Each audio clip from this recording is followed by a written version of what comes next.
오늘 제가 준비한 이제 강의 제목은 임원의 역할과 윤리적 책임입니다. 가벼우면 가벼운 주제일 수도 있고 무겁다고 보면 무거운 주제일 수도 있습니다. 이 정비사업 조합 임원에게 요구되는 어떤 도덕적 규범, 그 다음에 그 이상의 것, 보통 도덕 규범보다 좀 엄한 것은 뭐 형사처벌 규정 형태로 나타나죠. 그래서 지금 윤리적 책임 이외에도 이제 법적인 책임까지도 말씀을 드릴까 합니다. 예, 이제 시작하겠습니다.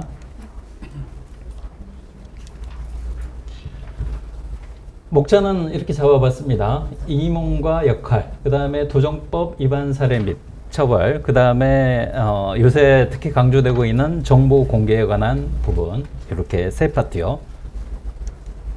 예. 조합에는 이제 기관이 있습니다. 1번부터 이제 3번까지.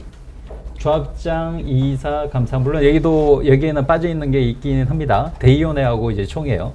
그 다음에 이제 마지막 4번이 공무원 의제 규정, 5번이 선임 자격, 결격 사유, 그 다음에 이제 6번이 올 11월부터 이제 시행될 조합 임원의 교육 이수 의무, 요걸 이제 제대로 이제 이행하지 않게 되면 이제 과태료 부과를 또 받을 수가 있으니까 요걸 또 안내를 드릴까 합니다.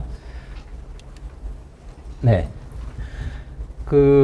이 조합의 기관에 대해서 일단 말씀을 드려야 될 것 같아요. 여러분들 어떤 부동산을 소유하고 계신 분이 있을 겁니다. 부동산을 소유하고 계신 분이 있으실 건데 아마 이제 부동산 등기부 이런 거 한 번씩 떼 보셨을 것 같아요. 뭐 건물 등기부 아니면 뭐 토지 등기부가 별도 나와 있는 것도 있고 아니면 집합 건축물에 관한 등기부가 나와 있는 것도 있고 근데 이제 그런 등기부가 이제 표창하는 게 이 부동산에 대한 소유권입니다. 근데 이런 소유권 이외에도 여러 가지 권리들이 있어요. 뭐 저당권이라든가 아니면 지상권이라든가 아니면 전세권이라든가 뭐 유치권, 질권 뭐 이런 여러 가지 권리들이 있죠. 예. 이런 권리들이 있는가 하면 의무도 있습니다. 예를 들면 제가 누구로부터 돈을 빌렸어요. 빌렸으면 나중에 만기가 되면 갚아야 될 의무가 생기겠죠. 이런 소유권이라든가 이런 권리라든가 의무라든가 이런 것을 가질 수 있는 자격, 이 자격에 대해서는 법에서는 사람하고 법인에게 대해서만 인정을 하고 있습니다. 조합도 법인의 한 형태예요. 예. 이제 법인은 법법자의 사람 인자를 써서 법률로서 이제 사람과 동일한 인격을 의지해 주는 겁니다. 그래서 법인에는 보면 뭐 조합도 법인이라고 말씀드렸고 뭐 주식회사 그 거래소 시장 그 주식을 갖고 계신 분들이 있다면 거래소에서 이제 주식이 거래되는 모습 보셨을 거예요. 이 주식을 발행하는 회사, 그러니까 주식회사라고 표현하죠. 주식회사도 한 개의 법인입니다. 예. 그래서 이제 법인이 뭐 사법인이 있고 공법인이 있고 공법인 같은 경우는 조합은 이제 공법인이고요. 주식회사는 사법인이고. 그러니까 그리고 법인에는 사단법인도 있고 재단법인도 있습니다. 법인 앞에 사단이냐 재단이냐. 사단이란 것은 사람이 모인 단체. 재단이란 것은 재산의 집합. 뭐 재단법인이라는 명칭에 대해서도 들어보셨을 것 같아요. 사단법인도 이제 간혹 들어보셨을 것 같고요. 그러면 굳이 이제 얘기하자면 정비사업 조합은 뭐 재단법인일까요? 사단법인일까요? 사단법인이겠죠. 왜냐하면 조합원들, 토지 등 소유자가 모여서 만든 단체이니까. 예. 근데 그 어느 조합을 가보면 조합원이 뭐 200명, 300명인 곳도 있는가 하면 그 10배에 해당되는 2,000명, 3,000명이 모인 조합원들이 모인 조합도 있습니다. 근데 이제 사람과 법인에 대해서 말씀드렸는데 내가 소유권을 가지고 있으면 이 소유권에 대해서는 내가 마음대로 임의로 처분할 수가 있겠죠. 근데 조합이라면 2,000명, 3,000명이 모인 조합이라면 그 조합이 가진 자산을 어떻게 처분을 해야 될까요? 조합장 마음대로 처분할 수 있을까요? 아니죠. 그러면 어떤 식으로 이제 조합의 의사를 결정을 해야 될까요? 조합이 자산을 처분해야 되기도 하고, 자산을 처분하는 게 예를 들면 조합이 이제 건물을 신축을 해가지고 이걸 분양을 해야 되잖아요. 뭐 분양도 어떻게든 뭐 소유권을 넘기는 형태니까 이것도 처분이라고 할 수가 있겠죠. 그러면 이 분양을 할 때 어떤 식으로 의사결정을 해야 될까요? 예. 네, 맞습니다. 총회요. 그래서 이 2, 3천 명의 조합원이 모인 단체, 이 조합에서 의사결정하는 의사결정하는 원리를 이제 도시정비법이라든가 기타 법령에서 일단 정해 두고 있습니다. 그래서 일단 이렇게 이해를 한번 해보실게요. 조합이라는 공법인이 있습니다. 이 조합의 의사를 결정하는 기구로서 이제 법에서는 총회를 인정하고 있습니다. 총회요. 총회는 이 조합원들이라면, 조합원 자격이 있는 사람이라면 무조건적으로 총회의 구성원이 이제 되는 겁니다. 그러니까 아까 말씀드린 2, 3천 명의 조합원이 모인 조합이라면 2, 3천 명의 조합원이 총회의 전원 구성원이 될 수가 있는 겁니다. 그래서 이 총회에서 다수결 원칙에 따라서 의사를 결정을 하게 되죠. 근데 2, 3천 명이 상시적으로 모여서 의사결정을 할 수 있을까요? 정비사업을 진행하다 보면 조합이 여러 가지 의사결정을 해야 되는데 2, 3천 명이 상시적으로 모여가지고 의사결정을 쉽게 할 수가 있을까요? 그렇지 않을 겁니다. 예. 그 둔촌동의 둔촌 아파트 재건축 조합, 그 포레온이라고 아마 기사에서 종종 보셨을 수 있어요. 아마 서울 내지 전국에서 가장 큰 아파트 단지일 겁니다. 거기가 이제 조합원이 4,000명, 5,000명이었던가요? 그 정도 된다고 들었어요. 제가 이제 기억이 아주 좀 정확하진 않아요. 근데 이제 그 조합에서 시공자를 선정하기 위한 총회를 개최를 하는데, 장충동, 그 동대문구 장충동에 있는 장충체육관에서 개최를 했다는, 얘기를 들었습니다. 예. 그 총회 장소를 섭외하기도 어렵거니와, 그 다음에 뭐 4,000명, 5,000명 조합원이 한날 한시에 이제 모이는 것도 굉장히 힘든 일이겠죠. 그 다음에, 그래서 뭐, 그 총회 한번 개최하는데 아마 그 정도 사이즈, 그 정도 큰 조합은, 다수의 조합원이 있는 조합이라면 아마, 수억 원이 아마 들 수도 있었을 겁니다. 예. 그래서 이제 총회라는 기구가 상시적으로 모여서 결정하기 힘들다. 그런 현실적 한계를 인정해야 되지 않느냐. 그래서 이제 도시정비법에서는 이 총회를 대신해서 의사결정할 수 있는 기구로 대의원회를 인정하고 있습니다. 예, 그래서 조합의 의사를 결정하는 기구로는 원칙적으로 총회가 있다. 근데 총회가 아까 말씀드린 물리적, 비용적 한계 때문에 상시에 모여서 결정할 수 없기 때문에 대행하는 기구로 대의원회를 뒀다. 예, 그래서 조합에는 의사결정기구가 총회와 대의원회 이 두 개가 있다. 예. 그러면 조합이 이제 총회에서 대의원 또는 대의원에서 의사결정을 했습니다. 의사결정이라는 것은 예를 들면 그런 게 있겠죠. 예를 들면 시공자를 A 건설사로 뽑겠다는 선정총회, 아니면 대의원회에서 친환경 인증 용역을 이제 발주를 하기 위해서 대의원회를 개최했고, 그 대의원회에서 B라는 업체를 이제 선정하는 의결을 했다. 이런 식으로 의사결정이 이루어졌어요. 가정을 하고, 만일 의사결정이 된 다음에 어떻게 집행을 해야 될까요? 실제로 시공자 그 대표자하고 계약서에 또 날인을 해야 되고, 그 다음에 계약서대로 이제 제대로 이행이 되었나, 돈도 지급해 줘야 되고, 그런 집행행위들은 누가 해야 될까요? 바로, 이 다음 편에 나오는데요. 한번 넘어가 볼게요. 예. 이사 및 이사회가 이제 집행을 하게 됩니다. 물론 조합장도 당연히 이 집행기구 중 하나죠. 예. 그래서 지금 요걸 보여드린 이유는 아까 그 총회하고 대의원회에서 조합의 의사결정이 된다면 이 결정된 의사를 집행하는 기구로 이사 및 이사회 그리고 조합장이란 기구가 있다. 요 말씀을 드리려고 요걸 보여드렸습니다. 그 다음에 이제 이런 결정된 의사를 집행하는 과정에서 뭔가 이제 정비 사업을 하다 보면 이제 십수년이 보통 걸리고요. 그 다음에 이제 십수년 동안 정비 사업에 소요되는 비용이 뭐 어느 조합 뭐 가보면 뭐 조 단위로 들기도 합니다. 예.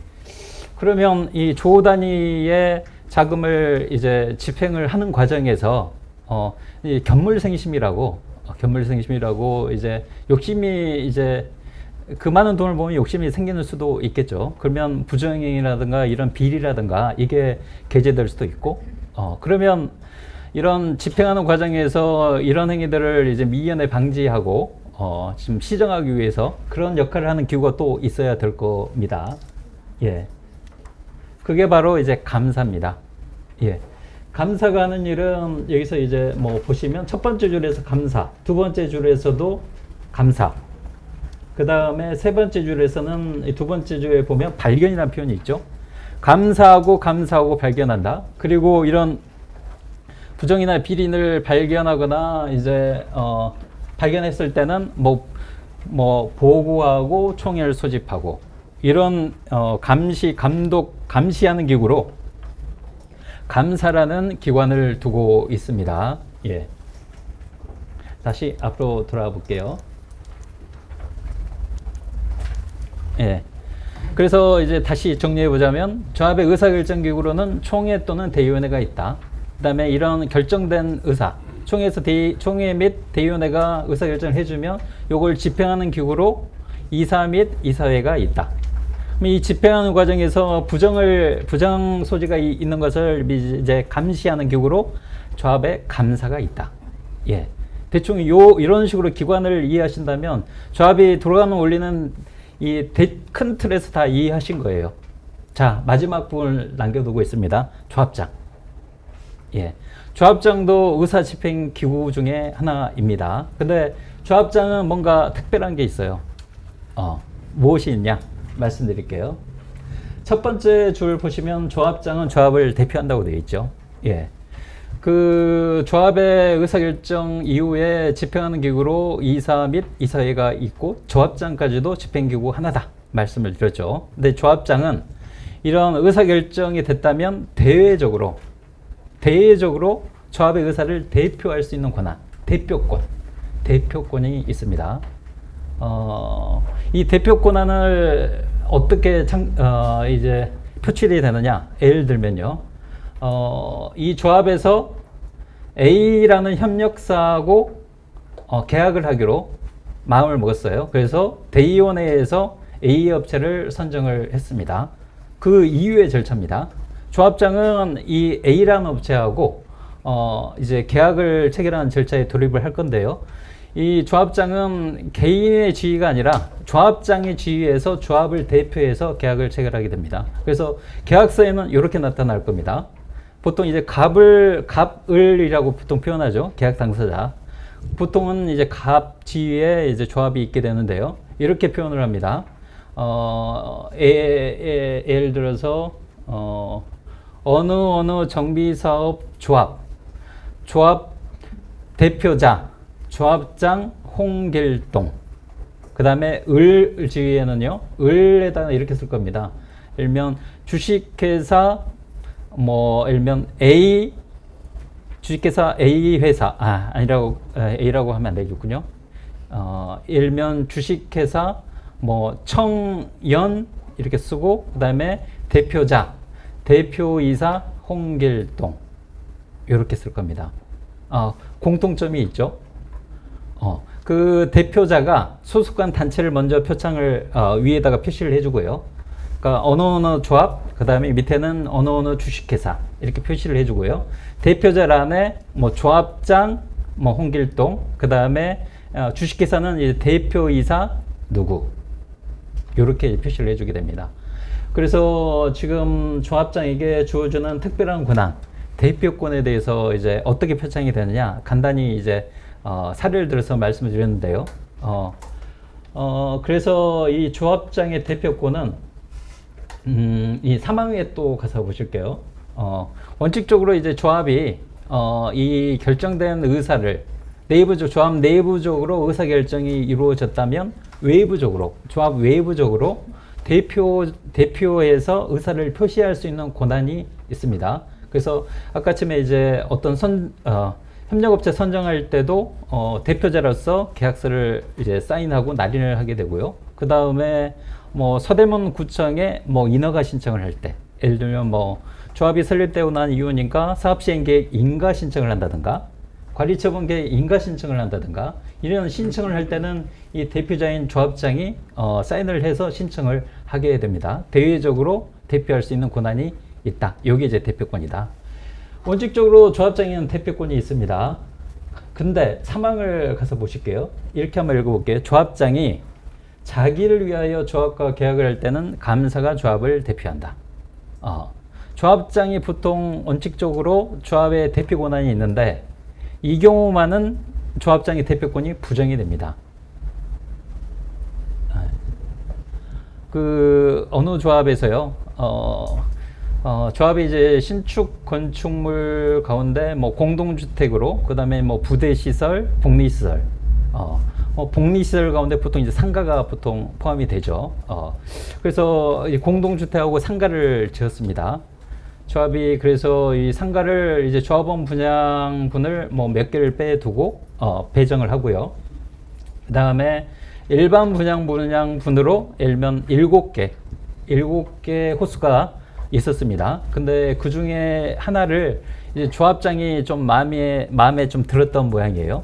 7개 호수 가운데서 그 중에 하나가 예를 들면 도로에 인접해 있고 도로에 가장 많이 노출이 되고 유동인구도 가장 많이 접하는 곳에 위치해 있었습니다. 그래서 조합장이 생각하기에, 어느 조합장이 생각하기에 요 호수만큼은 나중에 분양을 받더라도 장사가 아주 잘 될 것 같다. 내가 이걸 갖고 싶다. 이런 마음을 이제 가지게 되었어요.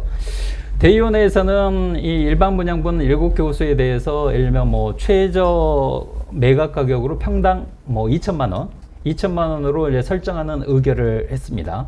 그러니까 이제 조합 집행부가 일반 분양분 상가 7개 호수를 팔아도 좋은데 이거에 대해서는 최저 가격이 평당 1,000만 원 넘어야 된다. 이렇게 이제 제한을 하는 의결을 했죠. 근데 이제 조합장은 이 일반 분양분 상가를 이제 매각하기가, 분양하기가 좀 용이치가 않은 상황이었어요. 근데 이제 그런 좀 어수선한 뭐 상황이기도 하고 조합 입장에서는 좀 마음이 좀 약해지죠. 요 가격으로 매각하려는데 입찰 공고를 붙여도 사겠다는 사람은 아직 안 들어오고, 그러니까 이 조합장이 이런 점을 좀 이용을 하기로 마음을 먹었어요. 그래서 자기가 봐둔 그 상가, 이 상가에 대해서 자기가 이제 매매를 하겠다고 하고 계약서를 작성을 하게 됐습니다. 그래서 이 분양계약서 갑란에 이렇게 썼어요. 어느 정비사업조합 대표자 조합장 홍길동 쓰고, 을란에 이제 매수인이죠. 매수인 란에 홍길동, 그 다음에 콤마 찍고, 홍길동의 배우자가 뭐 이순희라는 사람이 있었다고 치죠. 이순희, 그 다음에 홍길동의 자녀 1, 자녀 2.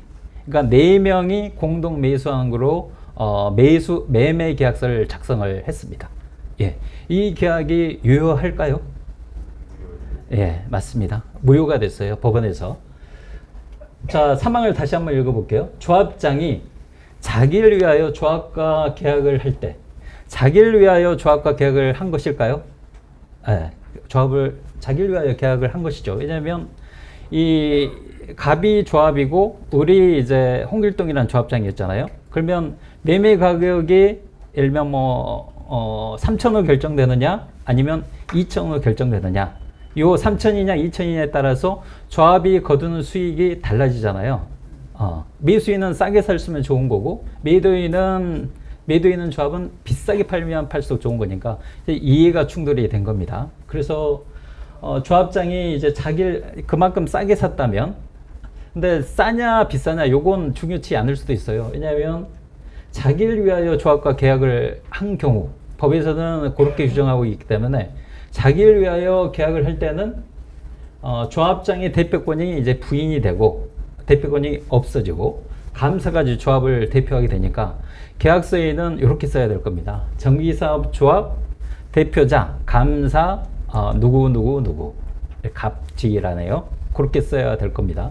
그래서 결국에는 이제 그 조합장이 체결한 그 이제 분양 계약 내지는 뭐 매매 계약, 그 매매 계약은 무효가 됐습니다.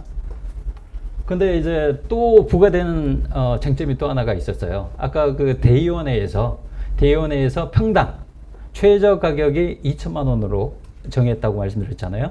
그 정확히는 대의원에서 이 7개 호수의 일반 분양분 상가에 대해서 각각의 최저 매각 가격을 정해 놨었습니다. 근데 해당 그 점포, 해당 상가의 최저 매각 가격은 2천만 원이었는데 이 조합장이 이제 자기를 대표자로 쓴 이제 매매 계약서에는 매매 가격이 평당 1,900만 원으로 기재를 해 놨습니다. 그러니까 대의원에서 의결한 최저 매각 가격보다 평당 10만 원인가요? 네, 그 정도가 이제 아래로 결정을 매매 계약을 체결을 했던 거죠. 그래서 그만큼 평당 10만 원만큼에 대해서 조합에 손해를 끼쳤다. 그래서 업무상 배임죄의 유죄 판결을 또 받게 됐습니다. 예. 네. 조합장의 대표권에 대해서 말씀드리고 있죠. 대표권이 원칙적으로 조합장이 주어지는데 예외적으로 조합장이 이제 자기를 위해서 조합과 계약을 할 때는 대표권이 이제 부인이 되고 감사가 조합을 대표해야 된다. 이 사망이 적용될 만한 사례는 또 하나 있습니다. 예를 들면 뭐 조합이 사업을 하다 보면 그 소송 대상의 누락이라든가 아니면 분양 대상자를 착오로 누락하는 경우가 있어요.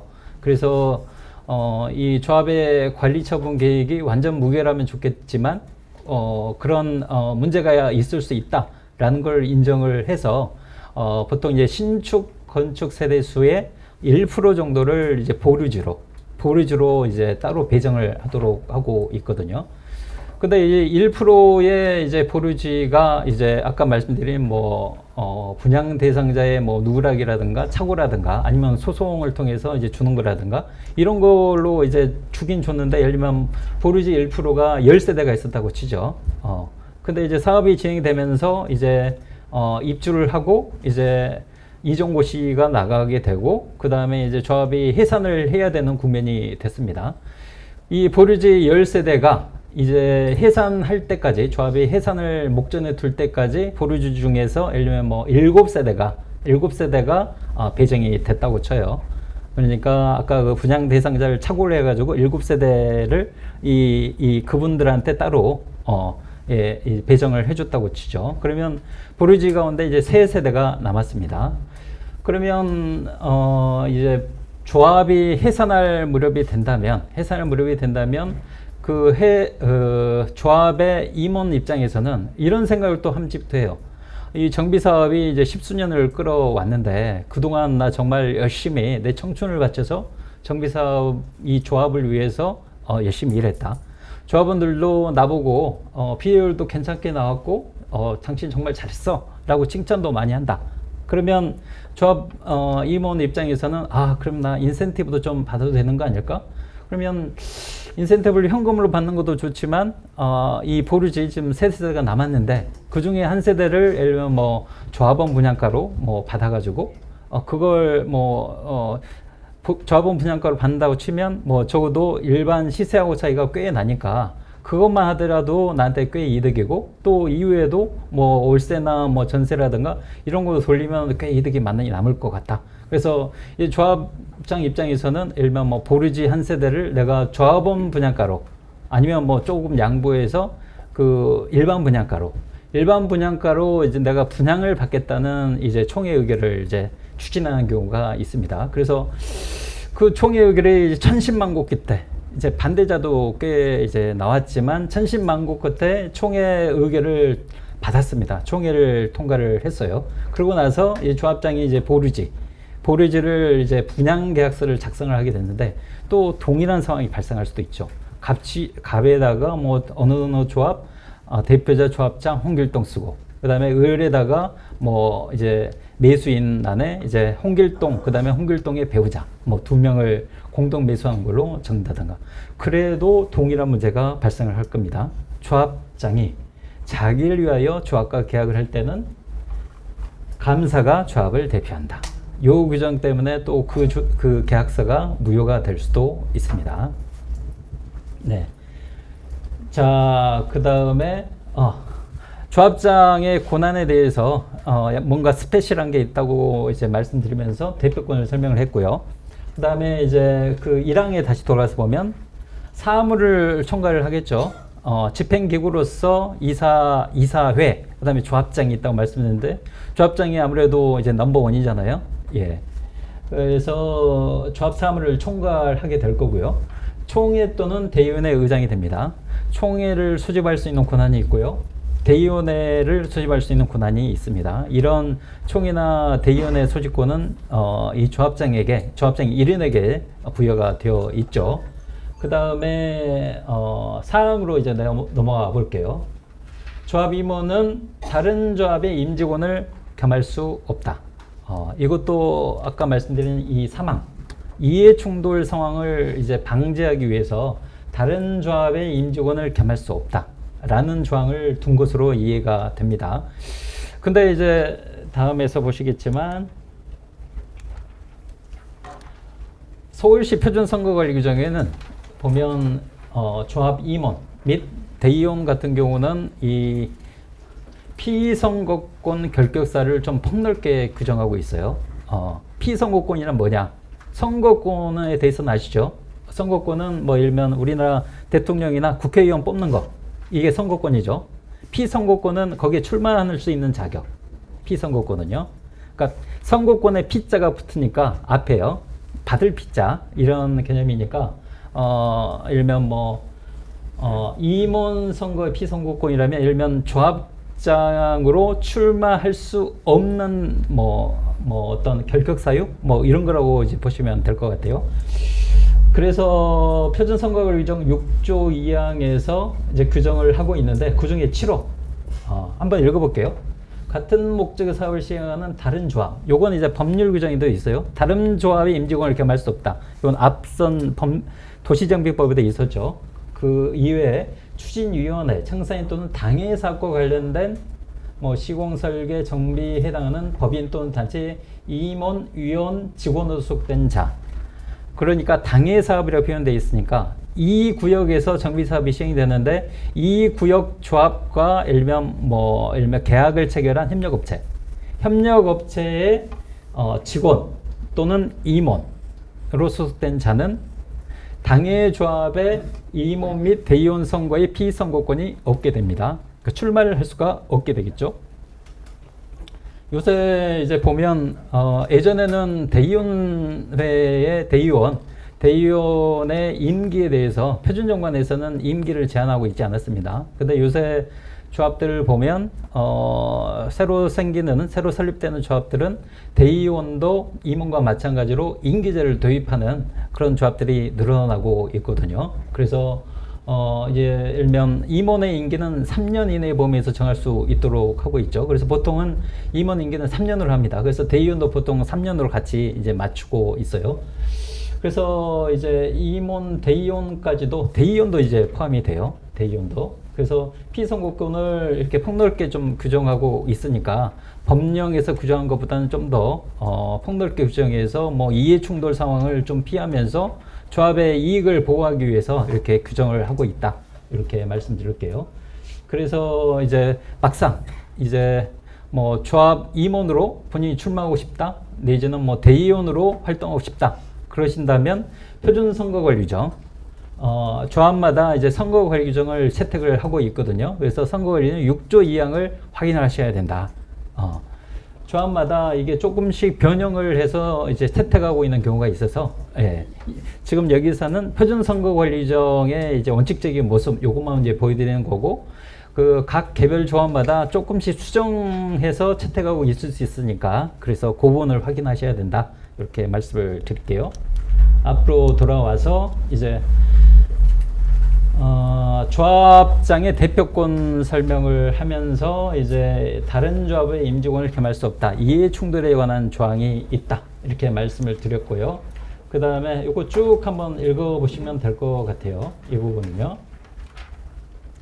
대표권 제한은 아까 그 감사가 예외적으로 조합을 대표할 수 있는 권한. 그 다음에 대표권 남용이라는 것은 대표권 남용은 좀 보기는 좀 힘든 사례 같습니다. 그 다음에 대표자 업무를 포괄적으로 위임하는 것은 일단 원칙적으로 금지가 될 것 같고요. 그 다음에 조합장은 총회 대의원은 이사의 소집권자이자 의장이 된다. 예. 그 다음에 선거일 규정 한번 보셨고요. 그 다음에 231 이사회. 231 이사회는 아까 그 집행기구다. 조합의 의사가 결정이 된다면 그 결정된 의사를 집행하는 기구다 말씀을 드렸죠. 그래서 이제 그 서울시 표준정관이 작년 12월에 이제 발표가 됐습니다. 그 표준정관 내용을 반영을 해서 내용을 한번 기재를 해봤는데요. 그래서 아까 말씀드렸듯이 업무 집행 부분이 가장 핵심이다. 그래서 굵은 글씨로 일단 표현을 해 두었죠. 그 다음에 제2항에서 이사회가 구체적 범위를 정해서 조합장에게 또 위임할 수가 있다. 그래서 이제 위임하긴 위임하는데 구체적으로 범위를 정해야 된다. 포괄적으로 위임해서는 안 되고 구체적으로 범위를 정해서 위임할 수는 있다. 이런 조항을 두고 있어요. 그래서 이사는 조합의 집행기관이다. 그 다음에 이사회. 이사회는 조합장과 이사로 구성이 됩니다. 이제 구성이 조합장과 이사로만 된다고 해서 감사가 이사에 출석 발언할 수 있는 것이냐, 이 부분은 한번 뒤로 가서 한번 볼게요. 예, 제일 밑에 줄, 반가로 2번입니다. 감사는 이사회에 출석해서 의견을 진술할 수 있는 권한이 있습니다. 다만 의결권은 없어요. 왜냐하면 아까 그 감사가 이 조합의 업무 집행을 감사하고 그 다음에 이제 부정불비를 발견하고 그런 걸 발견한다면 관청에 보고하고 총회를 소집하는 일이라고 했잖아요. 그래서 감사는 이제 이사회에 참석해서 의견 진술을 하더라도 의결권을 가질 수가 없어요. 집행 과정에 참여를 하면 안 된다는 얘기죠. 예. 그래서 다시 앞으로 와서 볼게요. 그래서 이사회. 또 이사회에 관한 이제 정관 규정 중 이런 조항이 있어요. 이사회 결의에 관해서 특별한 이해관계가 있는 이사는 의결권 행사가 불가능합니다.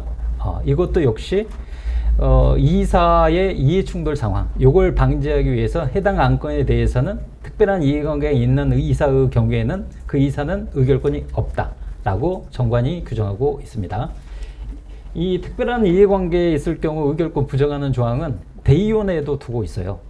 예를 들면 뭐 대의원회가 정비사업의 말미에 해산을 앞둔 상황에 이제 조합이 이제 비리율도 나오고 그래서 이 대의원들 고생하셨습니다. 임원들도 자기 인센티브를 받기 위해서 임원들에게는 뭐 얼마, 그 다음에 대의원에게는 얼마 이런 식으로 예를 들면 안건을 올린다고 쳐요. 그러면 대의원의 총회까지 안 올라가고 대의원에서 이제 끝낼 생각으로 대의원에서 이 안건을 올렸다. 그러면 예를 들면 갑 대의원이 예를 들면 뭐 500만 원을 받게 됐다. 그 대의원의 의결에 의한다면요. 그러면 그 의결에 대해서 갑 대의원은 의결권이 있을까요? 없습니다. 예. 정관에 아까 말씀드렸듯이 특별한 대의원의 안건에 대해서 특별한 이해관계가 있는 자는 의결권이 없도록 하는 규정이 있어요. 마찬가지로 이사회 결의에 대해서 특별한 이해관계에 있는 이사 또한 의결권이 부정이 됩니다. 그래서 이런 사안, 그 조합에 가보면 이 조합장님은 당연히 상근으로 이제 일하고 계시고, 그 다음에 보통 뭐 조합 직원이 뭐 회계 담당 아니면 사무장 한두 명 정도, 아니면 이 조합이 할 일이 좀 많은 시기에는 직원들이 좀 많이 늘어나기도 하죠. 그리고 나서 이제 상근이사, 이사님들 같은 경우는 총회에서 보통 뽑을 때는 이제 비상근 이사로 일단 뽑으니까요. 그 중에서 이제 이사 1인 내지 2인을 상근 이사로 이제 조합장이 추천해서 이사회 안건으로 올리는 경우가 있습니다. 이사회 또는 대의원의 의결을 거치도록 하고 있는 게 서울시 이제 표준 행정 업무 규정 가운데 하나죠. 예. 행정업무 규정에 그런 규정이 있어서 그 절차에 따라서 예를 들면 홍길동 이사를 제가 조합장이에요. 홍길동 이사를 상근 이사로 이제 지명을 하면서 이사회 안건으로 올렸습니다. 그러면 홍길동 이사는 이사회가 개최가 되면 이 1호 안건, 홍길동 이사를 상근 이사로 지명하는 안건, 이 안건에 대해서는 특별한 이해관계가 있을까요? 예, 있다고 봐야 될 것 같아요. 예, 그래서 그 안건에 대해서는 홍길동 이사님은 의결권이 없을 것 같고, 근데 2호 안건, 3호 안건은 홍길동 이사와 특별한 이해관계가 없는 안건일 거니까 그때는 이제 의결권이 이제 다시 있게 되는 셈이죠. 예. 그 다음에 이제 감사입니다. 감사는 아까 말씀드렸듯이 이제 총회나 대의원회가 조합 의사를 결정한다. 그 다음에 이 결정된 의사를 이사회, 이사, 조합장이 집행을 한다. 그 다음에 이 집행되는 상황을 감사가 감시를 한다. 그쵸? 예. 감사 업무는, 이 감사 발견, 보고, 총회 소집. 요런 걸로 요약할 수가 있습니다. 이 민법 규정을 제가 소개해드린 이유는 이 도시정비법이 이제 도시정비법에 규정되어 있지 않은 부분 가운데 사단법인에 관한 민법 규정이 이제 준용하도록 하고 있거든요. 그래서 민법 67조 감사 직무를 가져와 봤고요. 그 다음에 이제 기존의 국토교통부 표준정관이라든가 서울시 표준정관에서 이제 감사 직무에 대해서 그렇게 이제 자세히 규정하고 있는 편이 아니라서, 물론 뭐 총회 소집이라든가 예외적인 총회 소집 권한이라든가 이런 부분에 대해서는 정관에는 규정하고 있습니다. 근데 이제 감사가 이제 순수히 행하는 직무에 대해서는 이제 특별히 규정하고 있는 바가 없어서 민법을 한번 소개를 해 드리고요. 그래서 이제 조합의 대표권은 원칙적으로 조합장이겠지만 예외적으로 감사에게 부여되는 경우가 있다. 아까 말씀드렸고, 제일 밑에 사례. 감사가 상근하는 경우 굉장히 좀 이례적인 경우죠. 근데 이제 상근하는 것도 좀 문제가 있다라는 의견도 있지만은 상근하면서 이제 조합 업무 집행을 감시하는 업무가 아니라 보통의 이사처럼 아니면 뭐 직원의 일인처럼 조합의 업무를 이제 집행하는 경우가 있어요. 그러면 아무래도 조합 감사의 본연의 업무하고 충돌되는 상황이 생기겠죠. 그래서 이게 좀 문제가 있다 이렇게 한번 지적을 했던 적이 있어서 소개를 한번 드립니다. 예, 이제 공무원 의제 규정입니다. 공무원 의제. 이 정비사업 조합, 정비사업은 민간이 이제 진행하는 사업이죠. 민간이 진행하는 사업인데 왜 조합 임원들을 공무원으로 의제하는 걸까? 이렇게 이제 고민을 하셔야 됩니다. 시작 지점이요. 그 이유는 이렇습니다. 이 일반 형법에는 여러 가지 범죄들을 규정하고 있어요. 일면 뭐 폭행죄, 사기죄, 그다음에 또 뭐가 있을까요? 절도죄, 강도, 뭐 강간, 뭐 이런 죄. 그다음에 뭐 사회적 법익으로 뭐 소유죄. 또 뭐가 있을까요? 그다음에 이제 국가적 법익에 관한 죄로 뭐 공무집행방해, 아니면 여기서 얘기하는 뇌물죄. 예. 형법에는 다양한 범죄들을 규정하고 있는데요. 그 중에 이제 국가적 법익에 관한 죄편에 뇌물죄가 규정이 되어 있습니다. 이 뇌물죄는요, 이 국가라는 조직을 내부에서 좀먹어 들어가는 이제 범죄다. 이렇게 이제 보기 때문에 형법 체계 내에서도 형량이 굉장히 무겁게 규정하고 있어요. 근데 이 형법상 뇌물죄 규정을 정비사업 조합 임원의 행위에 대해서도 적용을 하겠다. 공무원 범죄 처벌하는 것처럼 조합 임원이 그런 행위를 했을 때는 동일한 정도로 처벌하겠다라고 해서 공무원 의제 규정입니다. 예. 형법의 뇌물죄 규정은 몇 개 조항을 한번 소개를 드릴게요. 일단 129조부터 132조까지를 준용하도록 하고 있어요. 근데 가장 기본적인 게 이 첫 번째입니다. 뇌물을 받으면 성립해요. 뇌물을 받으면요. 근데 꼭 받아야만 되느냐? 요구하거나 약속만 해도 성립합니다. 예, 요구하거나 약속만 해도. 그러니까 어찌 보면 굉장히 좀 이제 엄하게 처벌하는 셈이죠. 받은 것도 아니고 그냥 요구만 하거나 그냥 해줄게, 그다음에 줘, 약속만 해도 이제 처벌하는 거니까요. 굉장히 좀 엄하게 처벌하고 있는 거죠. 그 다음에 수뢰죄가 가장 기본적인 형태고요. 시간적으로 또 선우가 또 있습니다. 여기 밑에 사전수뢰라고 적힌 거요. 담당할 직무라고 되어 있죠. 제가 조합장으로 당선되기 직전이에요. 제가 조합장으로 당선되기 직전인데 이때 뇌물을 받았어요. 그러면 담당할 직무에 관해서 뇌물을 제가 받은 거기 때문에 이건 사전수뢰입니다. 예. 그 다음에 시간적으로 후회되는 것도 있어요. 이 가운데 거 사후수뢰 보이시죠? 재직 중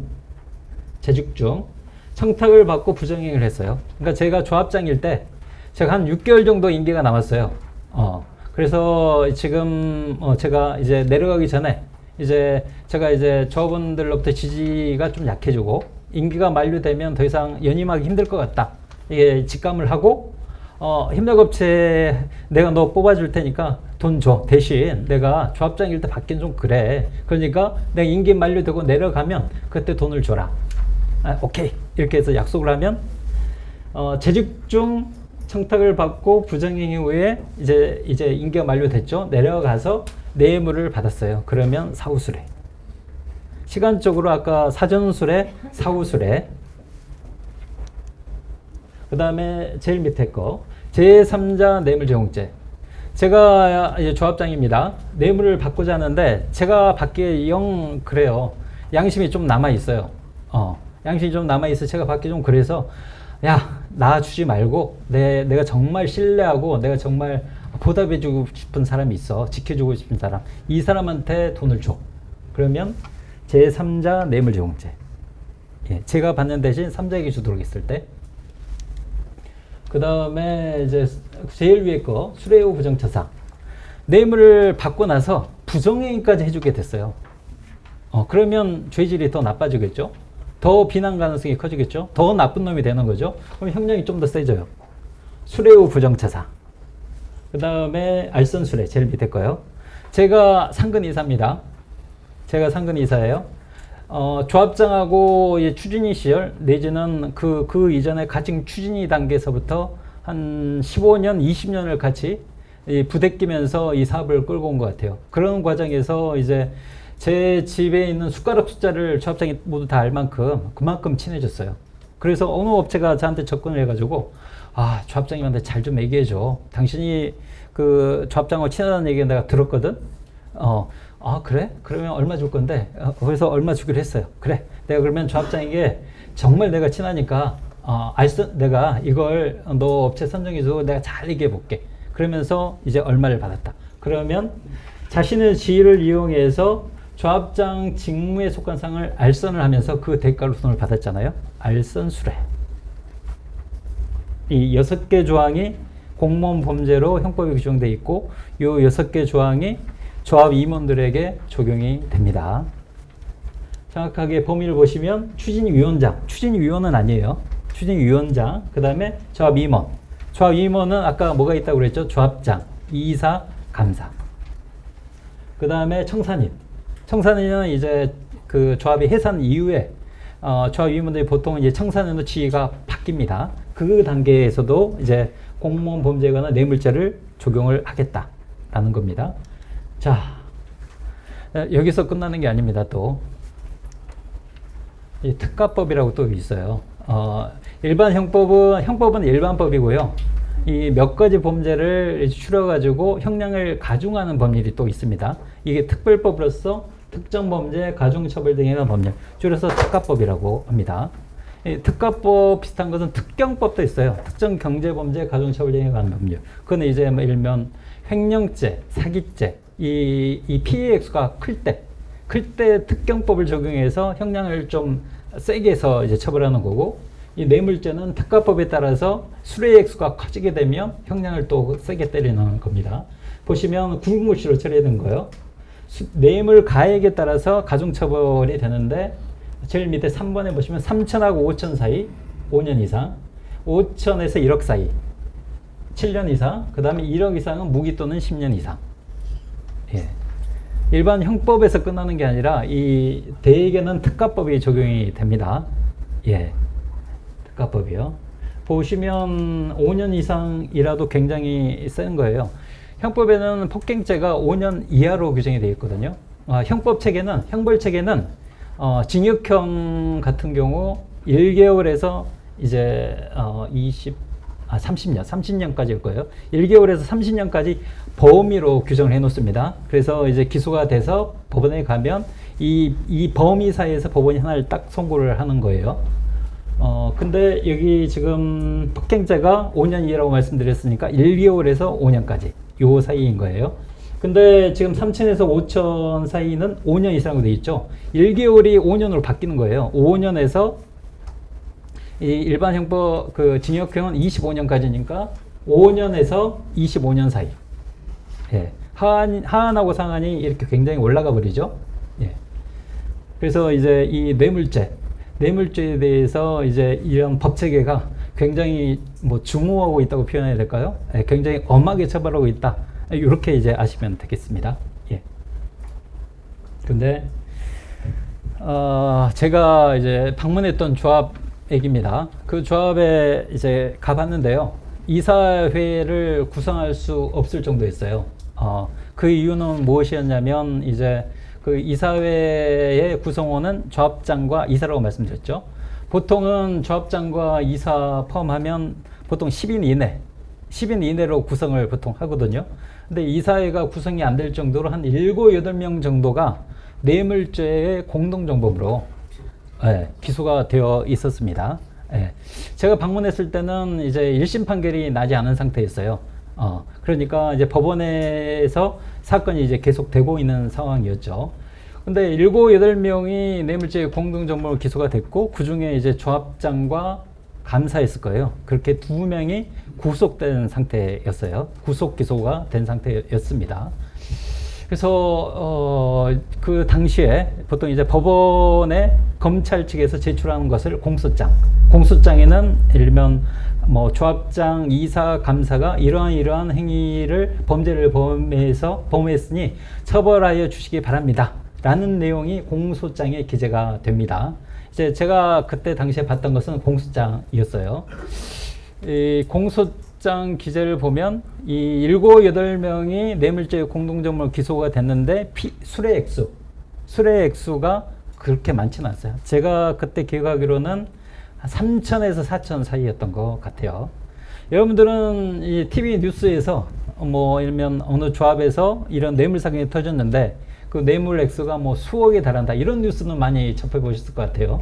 예. 이제 그렇게 보도되는 이유는 뉴스거리가 될 만한 게 액수가 어느 정도 커야지 보도가 되는 거죠. 근데 그렇게 크지 않아도 이렇게 구속되고 재판받고 그렇습니다. 그러니까 7, 8명이 공동정범으로 기소가 됐으니까 총 합쳐서 뇌물 수뢰 액수가 7천, 8천이면 3천, 4천이면 3천을 기준으로 해서 10명을 나눠보면 1인당 300만 원이죠. 예. 그러니까 이제 7, 8명이니까 뭐 350만 원이라고 쳐보게요. 1인당 350만 원 받았는데 그렇게 이제 법원에 끌려가가지고, 끌려간다는 표현보다는 법원에 소환돼서 이제 피고인으로서 이제 재판을 받고, 그 다음에 좀 뇌물 액수가 좀 크다 싶으면 구속이 되고, 그렇게 되는 거죠.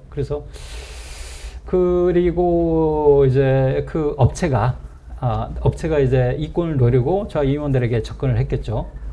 접근을 했는데 이 접근하는 방법도 굉장히 좀 조심스럽고, 업체 입장에서 보면요, 굉장히 조심스럽고 좀 뭐랄까요, 그 저 임원들의 경계심을 좀 허무는, 누그러뜨리는 방법을 많이 이용을 하는 것 같더라고요. 예를 들면 뭐 조합에서 이사회가 열려서 이제 그날 방문해가지고 이 조합장님, 이사님, 감사님 고생하셨습니다. 한번 그 저녁 식사 한번 하세요. 그러면서 봉투에 담아가지고 뭐 100만 원. 다음에 뭐 방문해가지고 한번 워크숍 한번 가세요. 저쪽 뭐 가평 인근에 유명한 아주 괜찮은 펜션이 있는데 거기 가서 뭐 불고기나 뭐 석쇠 뭐 이렇게 올려놓고 한번 구워 먹고 오셔야죠. 그러면서 한 200만 원. 그런 식으로 이제 모아보면 그게 3천, 4천이 됐던 거죠. 예. 그랬습니다. 그래서 그 사례를 보면서 이 업체 입장에서는 어떻게든 뭐 이권 자기하고 이제 계약을 해야 되니까 그런 식으로 이제 접근을 하는 거고, 조합 임원 입장에서는 한 번씩 봉투 안에 100만 원, 200만 원씩 담겨 있는 것을 받다 보면 처음에는 뭐 뉴스상에는 수억대를 받는 것만 이제 접하게 되니까 100만 원, 200만 원 괜찮지 않겠어? 그런 생각이 이제 자연히 들게 되겠죠. 그리고 뭐 100만 원, 200만 원 받아가지고 워크샵이나 아니면 뭐 저녁 식사 식비로 쓰고 현금이 한 2, 30만 원, 아니 현금이 한 50만 원, 60만 원 남았다. 그러면 뭐 1인당 뭐 5만 원, 10만 원씩 넣어놔갖고 그 누적되는 액수가 꽤 클 거고, 그리고 이제 그 정도 금액이면 내가 이제 뭐 경조사 때 받는 부의금 뭐 이 정도도 안 되네 뭐 이렇게 하면서 이제 그 죄책감 없이 이제 받을 수가 있겠죠. 그래서 그런 식으로 이제 저 임원들 입장에서는 이제 그런 경계감을 누그러뜨리는 그런 방식을 이용할 수 있으니까 이것도 참 조심해야 되겠다. 이런 생각이 한번 들었었습니다. 예. 자, 넘어갈게요. 임원 선임 자격 및 결격 사유입니다. 그러니까 41조에서 보면 이제 임원으로 나가기 위한, 임원으로 출마하기 위한 적극적인 요건이 있고, 밑에 이제 결격 사유는 소극적인 사유가 되겠죠. 물론 앞서 서울시 표준선거관리 규정 2조 6항을 보셨는데 그것도 또한 포함이 되는 겁니다. 네. 그 다음에 거주 요건 1년, 그 다음에 소유 요건 5년, 이 둘 중 하나를 이제 만족을 하셔야지 임원으로 나갈 수 있는 거고, 그 다음에 그 첫 번째 줄, 공유자는 가장 많은 지분을 소유할 것, 그 다음에 2인 이상 공유자가 가장 많은 지분을 소유한 경우를 포함한다 해가지고 23년 7월부터 이게 시행이 됐습니다. 그래서 아마 어느 조합 임원이 일면 뭐 주택에 관한 공유 지분을 가지고 있는데 이게 1%였다던가요? 0.1%였다던가요? 그래가지고 이제 그 정도 지분을 가진 사람이 이제 대표 조합원이 선임돼서 임원 역할을 하긴 하는데, 그 많은 지분으로 이 정비 사업 이 굴러가는 거에 대해서 어느 정도 책임감이나 이제 사명감을 갖고 책임감 있게 임할 수 있겠냐, 그런 이제 비판 여론이 있었던 것 같아요. 그래서 이런 조항이 이제 추가가 된 거고요.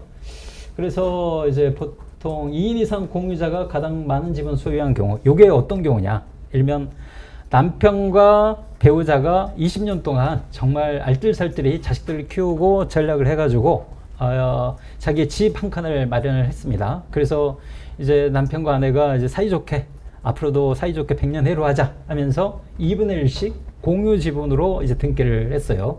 그러면 이 곳에서 정비 사업이 진행된다고 친다면 남편과 배우자 어느 일방은 임원으로 이제 나갈 수가 있겠느냐? 이 가로 안에 있는 부분을 보시면 이 해석이 조금 애매할 수도 있죠. 하지만 국토교통부에서 유권 해석을 하기를 2분의 1씩 지분을 가진 경우라면 어느 일방도 임원으로 나갈 수 있다. 물론 이제 그 남편과 배우자 간에 일면 대표조합원 선임신고는 당연히 해야 되겠죠. 그래서 대표조합원으로 되신 분이 임원으로 출마해서 이제 총회에서 당선되시면 임원으로서 역할을 할 수가 있다. 예. 그래서 이 2분의 1 지분을 제가 예로 들었습니다만 이런 경우도 있을 것 같아요. 필지를 아니면 주택과 필지를 이제 같이 소유하고 계신 분이 있는데 그분이 이제 예를 들어서 뭐 불의사고로 돌아가셨다. 그래서 이제 상속을 하게 됐는데 일면 그분이 이제 배우자는 없고 자식들만 일면 5명이 있다. 그러면 물론 이 자식들 5명이 이제 협의가 잘 되면 상관이 없는데 협의가 잘 안 된다. 누가 더 많이 가져가고 누가 적게 가져가고 협의가 잘 안 된다. 그러면 이제 균등분할 법정 상속분대로 이제 등기를 하게 될 건데요. 그래서 예를 들면 5명이 평등하게 5분의 1씩 등기를 하게 됐다. 그러면 5분의 1 지분 이 자식들 누구나 다 임원으로서 선임될 수 있겠냐.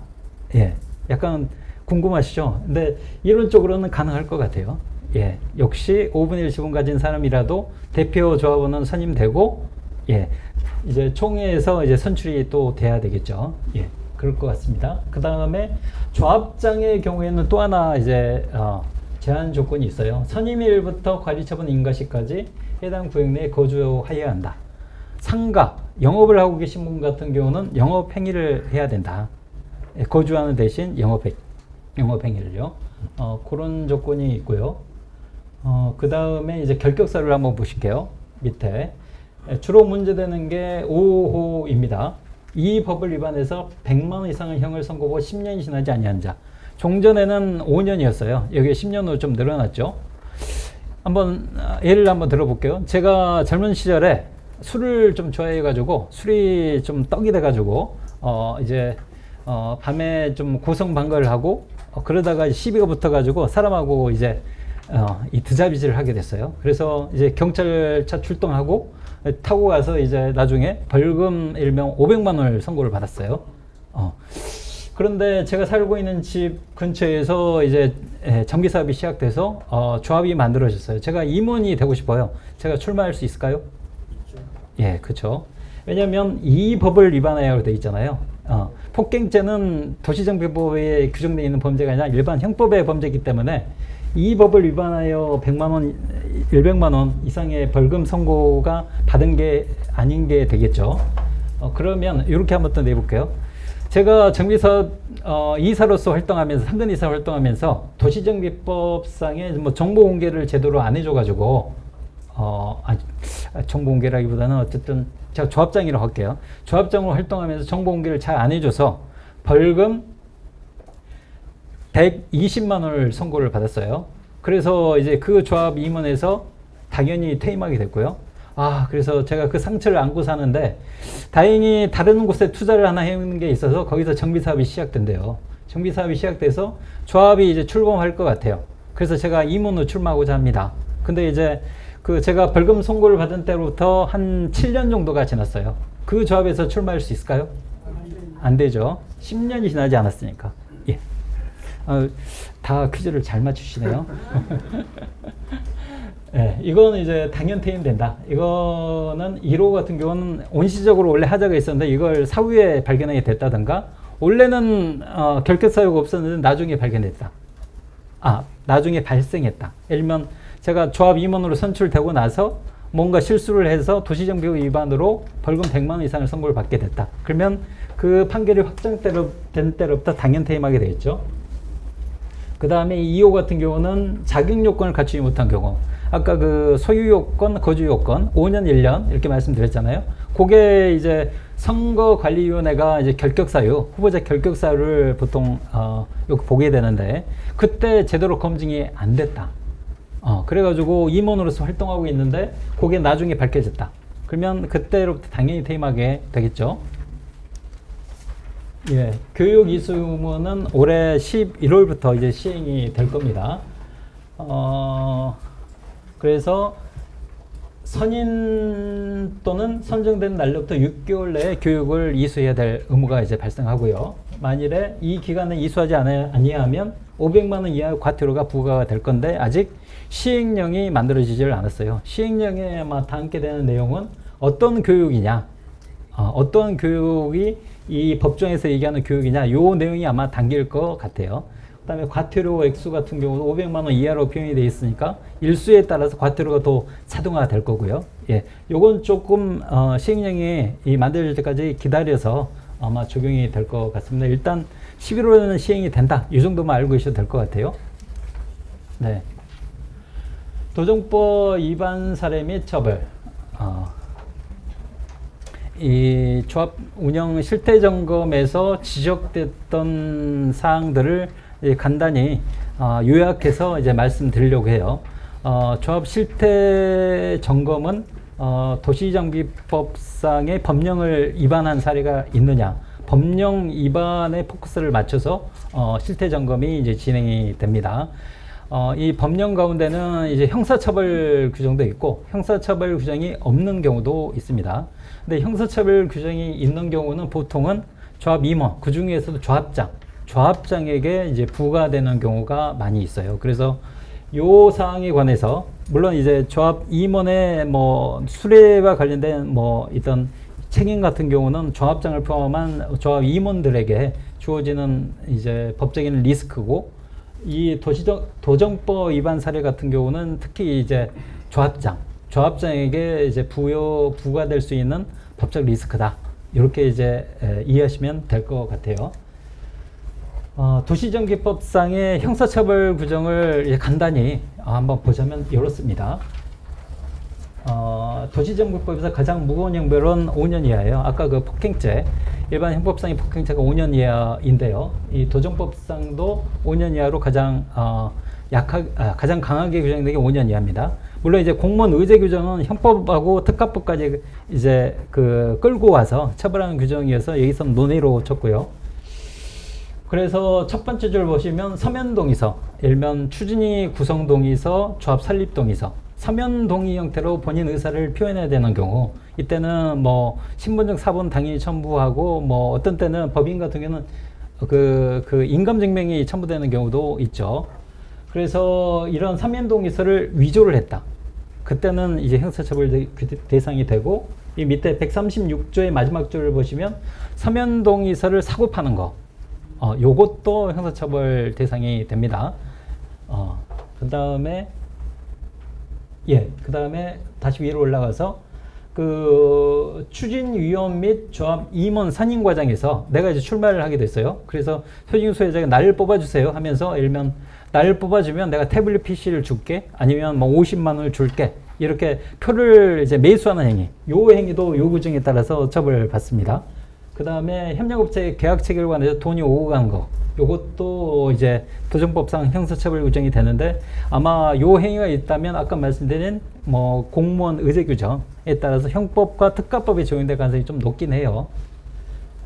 그 다음에 136조 첫 번째 줄 가서 계약의 방법 위반, 요게 2018년도 도시정비법이 전면 개정되면서 들어온 조항인데요. 자세한 내용은 한번 뒤에서 보실게요. 그 다음에 제일 밑에 총회 의결을 거치지 아니하고 사업을 이제 밀어붙인 조합 임원들 처벌하는 규정이 여기가 있습니다. 그래서 총회 의결을 받아야 되는 사항이 뭐냐? 어떤 사항을 총회 의결을 거치지 않고 이제 사업을 추진했을 때 조합 임원들이 처벌이 되는 거냐? 요건 이제 뒤에서 보셔야 되는 내용이에요. 그 다음에 무등록으로 정비 사업을 위탁받은 자, 요게 이제 OS들이 이제 서면 결의서를 진구하러 다녔을 때, 요게 이제 이 조항이 적용될 수 있느냐 없느냐. 그 요건 뒤에서 한번 대법원 판례를 한번 소개를 드리면서 자세히 소개를 드릴 건데, 여기서 그치는 또 오해할 소지가 있으니까, 예전에는 조합이 특정 업체하고 이제 예를 들면 뭐 그게 뭐 일반 경쟁 입찰이 되든 수의 계약이 되든 특정 업체하고 계약을 해서 그 업체가 OS를 풀어가지고 서면 결의서를 진구하는 경우가 있었습니다. 근데 그 업체가 정비사업 등록을 하지 않은 이제 무등록 업체였던 거죠. 그래서 이게 2023년인가요? 2023년도에 대법원 판결이 나오면서 그 경우는 이 137조 위반이다 라는 이제 대법원 판결이 나와서, 요새는 조합들이 이제 OS 위원들을 개별적으로 근로계약을 체결하는 형태, 아니면 고용계약을 체결하는 형태로 OS 진구위원들하고 OS 진구위원들로 하여금 서면결의서를 진구하도록 하고 있죠. 그 다음에 1년 이하, 1년 이하가 저기 하나 둘 셋 네 번째 줄이요. 인터넷과 그 밖의 방법을 병행 공개.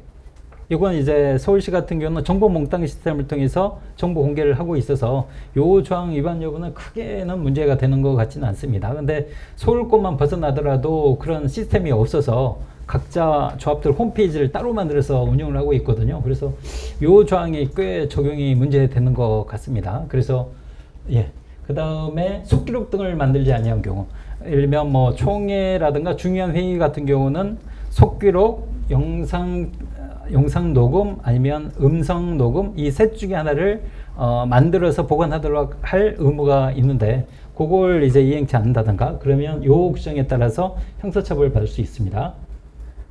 넘어가겠습니다. 자금 차입입니다. 아까 여기 세 번째 단락이요. 총회 의결을 거치지 아니하고 사업을 추진한 조합 임원들 처벌하는 규정이 있다고 말씀드렸고, 그러면 어떤 사항이 총회 의결을 받아야만 하는 거냐? 이 부분에 대한 것이 여기서부터 이제 시작이 됩니다. 그래서 법사 15조 총회 의결을 거쳐야 한다 이렇게 되어 있죠. 다음 각호 사항은. 그래가지고 1호부터 쭉 나옵니다. 그 중에 이제 2호입니다.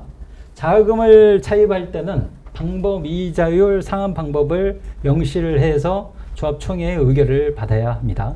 총회 의결을 받아야 한다고 했으니까 사후에 받는 게 아니라 사전에 받아야 됩니다. 사전에 반드시 받아야 되고 사후에 받는다면 이건 양형 사유밖에 되지 않아요. 그러니까 사전 의결 받지 않고 자금 차입을 했다. 그러면 이 법 위반이 성립하고 사후에 추인 의결을 받았다면 너 그 법조항 위반했잖아. 그건 인정이 되는 거고 다만 추인 받았으니까 그래 그것 정도는 한번 내가 감안해 볼게. 요 정도 의미라는 얘기죠. 사전 의결이 원칙입니다. 법에서는요. 그래서 2번을 보시면 조금 약간 이해가 되면서도 약간 좀 씁쓸한 게 조합장 등으로부터 3억 원을 총회 의결 없이 차입을 했다. 이 정비사업 조합이 무일푼으로 보통 시작을 합니다.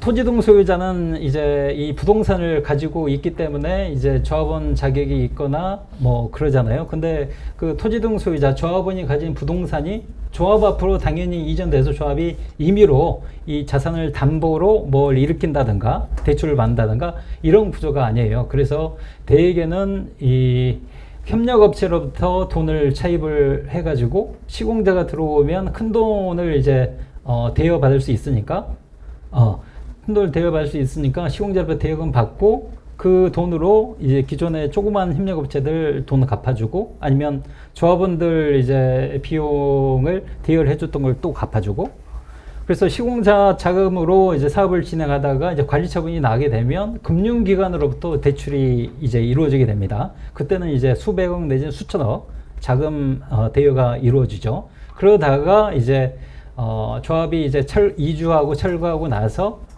이제 착공 직전에 보통 이제 일반 분양 승인 받아가지고 일반 분양을 하게 되죠. 아파트 홈이던가요? 부동산에서 운영하는 그 사이트에서 청약홈인가요? 이름이 정확하지 않습니다. 청약홈에서 이제 분양을 해서 그 분양받은 수분양자들이 이제 그 계약금으로 얼마 넣고 그 다음에 뭐 중도금을 6차례에 걸쳐서 넣고 마지막에 잔금을 넣고 그래서 이 일반 분양을 하면서 그 수익금 현금을 맞이는 시기가 순수히 자금 차입이 아니라요. 순수히 돈을 맞는 시기가 그 시기입니다. 예. 그래서 자금 차입이 그때까지는 계속 될 수밖에 없는 상황인데요. 근데 이제 협력업체들이 돈을 이제 못 빌려주는 때가 있어요. 협력업체 뭐 자금 사정이 안 된다든가 아니면 조합이 이제 자금 써야 될 게 협력업체들이 생각한 것보다 더 많았다든가 그런 상황이었을 것 같아요. 그래서 그때 조합장이 일반 조합에다가 3억 원을 대여를 해줬어요. 근데 이제 총회 의결을 안 받았다는 거죠. 심정적으로는 조합장 행위도 이해는 가시죠. 자기가 사적으로 쓰는 게 아니라 조합을 위해서 난 돈을 이제 대여를 했다. 근데도 나를 도정법 위반으로 처벌한다는 게 말이 돼? 뭐 이런 식으로 이제 말씀하실 수도 있죠. 근데 문제는 법 45조는 이제 총회 의결 사항으로 자금 차입을 정한 이유는 이런 뭐 자금 차입에 대해서 조합 임원의 전횡을 좀 견제하고 조합원들이 자율적으로 독립적으로 조합원 전체의 총의를 물어서 결정할 수 있도록 어떤 통제하기 위해서 요 규정이 만들어졌거든요. 그래서 조합장이 설령 정비사업 조합을 위해서 내가 이제 헌신한 거다 이렇게 얘기하더라도 이 법 취지와는 또 맞지가 않아서 그래서 형사처벌까지 이제 이르게 됐던 것 같아요. 그 다음에 이제 제일 밑에 거 자금 차입 신고를 지연했을 때 자금 차입에 대해서는 총회의 사전 의결 사항이다 라고 말씀을 드렸죠. 자, 그래서 조합이 협력업체로부터 5억을 빌리기 위해서 총회에 안건을 올려서 의결을 받았습니다. 그래서 조합의 대표자인 조합장이 이 협력업체하고 소비대차 계약서, 이 자금 차입을 이제 민법에서는 소비대차 계약이라고 하거든요. 소비대차 계약서를 작성하게 됐어요. 작성하고 나서 이제 돈 5억 중에서 일면 3억을 이제 조합 계좌로 받았어요. 그러고 나서 30일 내 자금 차입일로부터 30일 내 신고를 해야 됩니다. 이건 사전 의결하고 또 별개예요. 사전 의결하고 나서 실제로 자금 차입을 했을 때 그 날로부터 30일 내에 사대면 구청에 이걸 신고를 해야 됩니다. 만일 그렇지 않는다 그러면 이건 과태료. 이건 형사처벌은 아니라 과태료입니다. 예. 이 조항이 22년 12월부터 이제 시행이 되게 됐어요. 이제 그 시행 시기도 중요하죠. 그 전에 이 자금 차입에 대한 소비자 계약이 이미 만들어졌고, 그렇다면 이 조항이 적용이 안 될 수도 있습니다. 그 다음에 예산안 및 예산 사용 내역. 요거하고 예산안 및 예산 사용 내역이라고 되어 있죠. 그 다음에 조합은행에 부담이 되는 계약. 정비사업 조합이 돈을 지출한 방법은 두 가지가 있습니다. 요게 첫 번째, 그 다음에 요게 두 번째. 예. 요 조항만 봐서는 이제 잘 모르실 것 같으니까 이게 원칙적인 형태인 요걸 한번 보실게요. 조합이 총회를 개최를 합니다. 총회 안건으로는 뭐 예산안 안건이 올라오죠. 예산안 뭐 사업비 예산, 뭐 운영비 예산을 이제 보통 분리를 해가지고 총회 안건으로 올립니다. 근데 이제 사업비 예산을 봤더니 항목이 한 10가지 정도가 돼요. 예. 그래서 총회에서 이 10가지 항목으로 사업비를 지출하겠습니다 라고 저분들한테 고하고 총회의 의결을 이제 받게 돼요. 그러고 나서 예산안 가운데 예를 들면 뭐 아까 말씀드린 뭐 친환경 인증 용역, 요 친환경 인증 용역이 2억이 잡혀 있어요, 예산안이. 그래서 이 총회가 개최되고 나서 총회 의결을 있고 나서 이제 대의원회를 한 달 후에 소집을 하게 됐어요. 이 조합 입장에서는 이제 사업을 하는데 필수적인 친환경 인증 용역을 발주를 하고 싶어요. 그래서 입찰 공고를 했고 몇 개 업체가 응찰을 거쳐서 이제 대의원회에 이 3개 업체 가운데 하나를 선정해 달라고 대의원회를 소집을 하게 됐습니다. 그래서 대의원회에서 A라는 업체를 이제 선정을 하게 됐어요. 대의원회 의결로. 예. 이런 식으로 예산안에 대해서 총회에서 의결을 받고 이 의결을 받은 예산안 범위 내에서 대의원회가 업체를 선정하는 방식. 이게 첫 번째. 이게 가장 원칙적인 형태입니다. 자, 두 번째.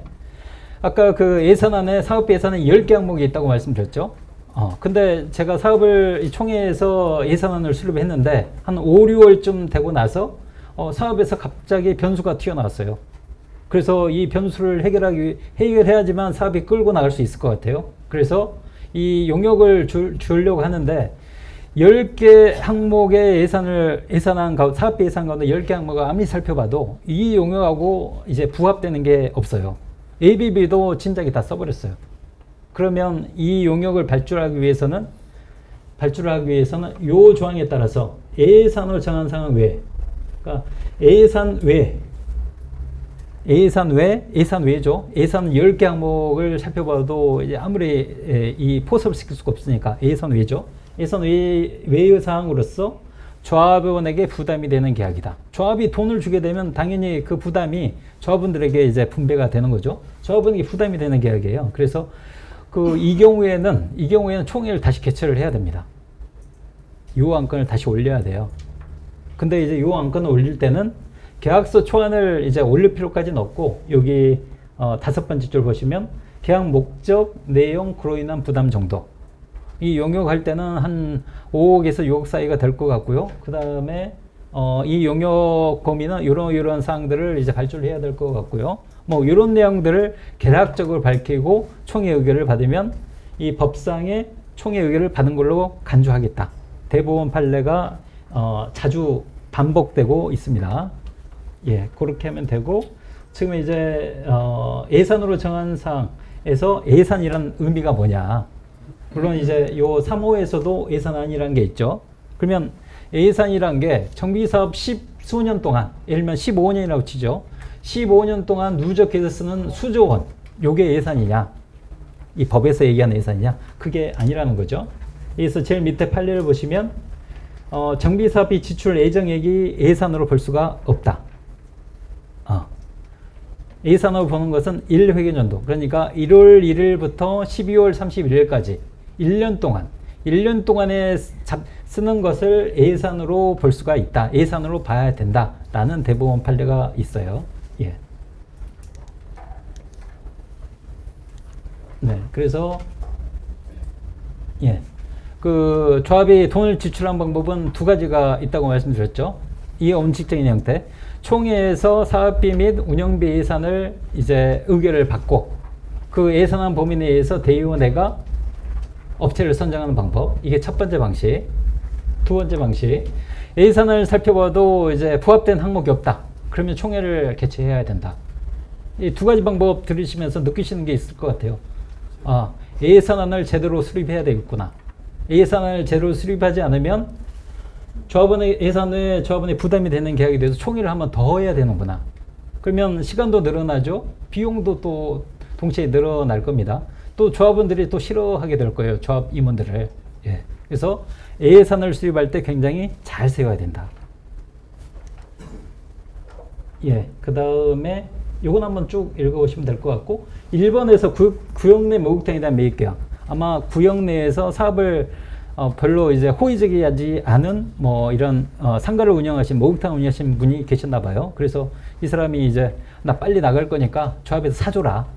조합도 어느 정도 시공자로부터 뭐 자금 차입도 가능하고 그러니까 이제 이런 매입 계약을 체결했던 모양이에요. 근데 그 매입 계약도 매입 금액을 줘야 되잖아요. 예를 들면 1억 원에 사게 됐다. 그러면 1억 원을 지급해야 되니까 조합원에게 부담이 되는 계약은 틀림없고 그러면 예산안이 있는가? 예산안이 없을 것 같아요. 갑자기 발생했을 변수니까. 그러면 예산안이 없으면 어떻게 해야 되죠? 총회를 열어서 독립안건도 처리를 해야 되는 상황이 됐던 거예요. 근데 그렇지 않았기 때문에 이제 처벌까지 받게 되었던 사례. 그 다음에 계약의 체결이요. 요 조항이 2018년도에 이제 들어왔다고 말씀드렸는데요. 아마 그 앞선 강의에서 그 조합 설립이라든가 계약 체결 방법에 대해서 아마 한번 들으시긴 했을 것 같아요. 그래서 이제 그 원칙적으로 어떤 업체를 선정하고자 할 때는 일반 경쟁의 입찰이 원칙이고요. 예외적으로 사유가 있을 때 지명 경쟁 또는 수의 계약에 의할 수가 있습니다. 지명 경쟁 사유는 5가지가 있는데요. 이제 주로 이제 문제 내는 게 이제 마목입니다. 주로 많이 이용하세요. 1억 이하요. 추정 가격이 1억 이하일 때는 이 지명 경쟁 입찰이 가능하다. 그 다음에 수의 계약 사유는 6가지가 있어요. 근데 주로 많이 이용하신 게 라목 5천 이하. 아무래도 이제 지명 경쟁은 입찰이잖아요. 수의 계약보다는 아무래도 규제가 되어 있으니까 금액이 좀 더 높은 거고 수의 계약은 맘대로 할 수 있는 거라서 5천만 원 이하로 좀 금액을 하향해 놓은 겁니다. 그리고 바목을 한번 보실게요. 2회 이상 유찰. 한 사람 들어오거나 아예 안 들어오거나 한 사람만 들어오더라도 입찰이 성립하지 않아요. 입찰이란 것은 이제 그 참가자들이 이제 경쟁을 유도해 가지고 금액을 다운시키거나 유리한 조건으로 계약을 체결하는 방법이거든요. 그래서 한 사람만 들어오면 경쟁이 성립하지 않으니까 그건 입찰이 성립한 게 아닙니다. 그래서 유찰이라고 표현해요.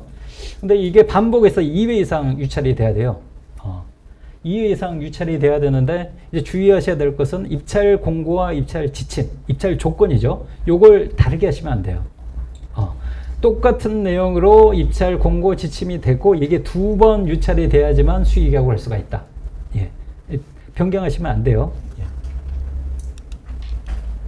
그 다음에 이제 이 2018년도에 이제 전면 개정되면서 들어온 조항이라서 판례들이 요새 최근에 혁신 판례들이 좀 쌓이고 있거든요.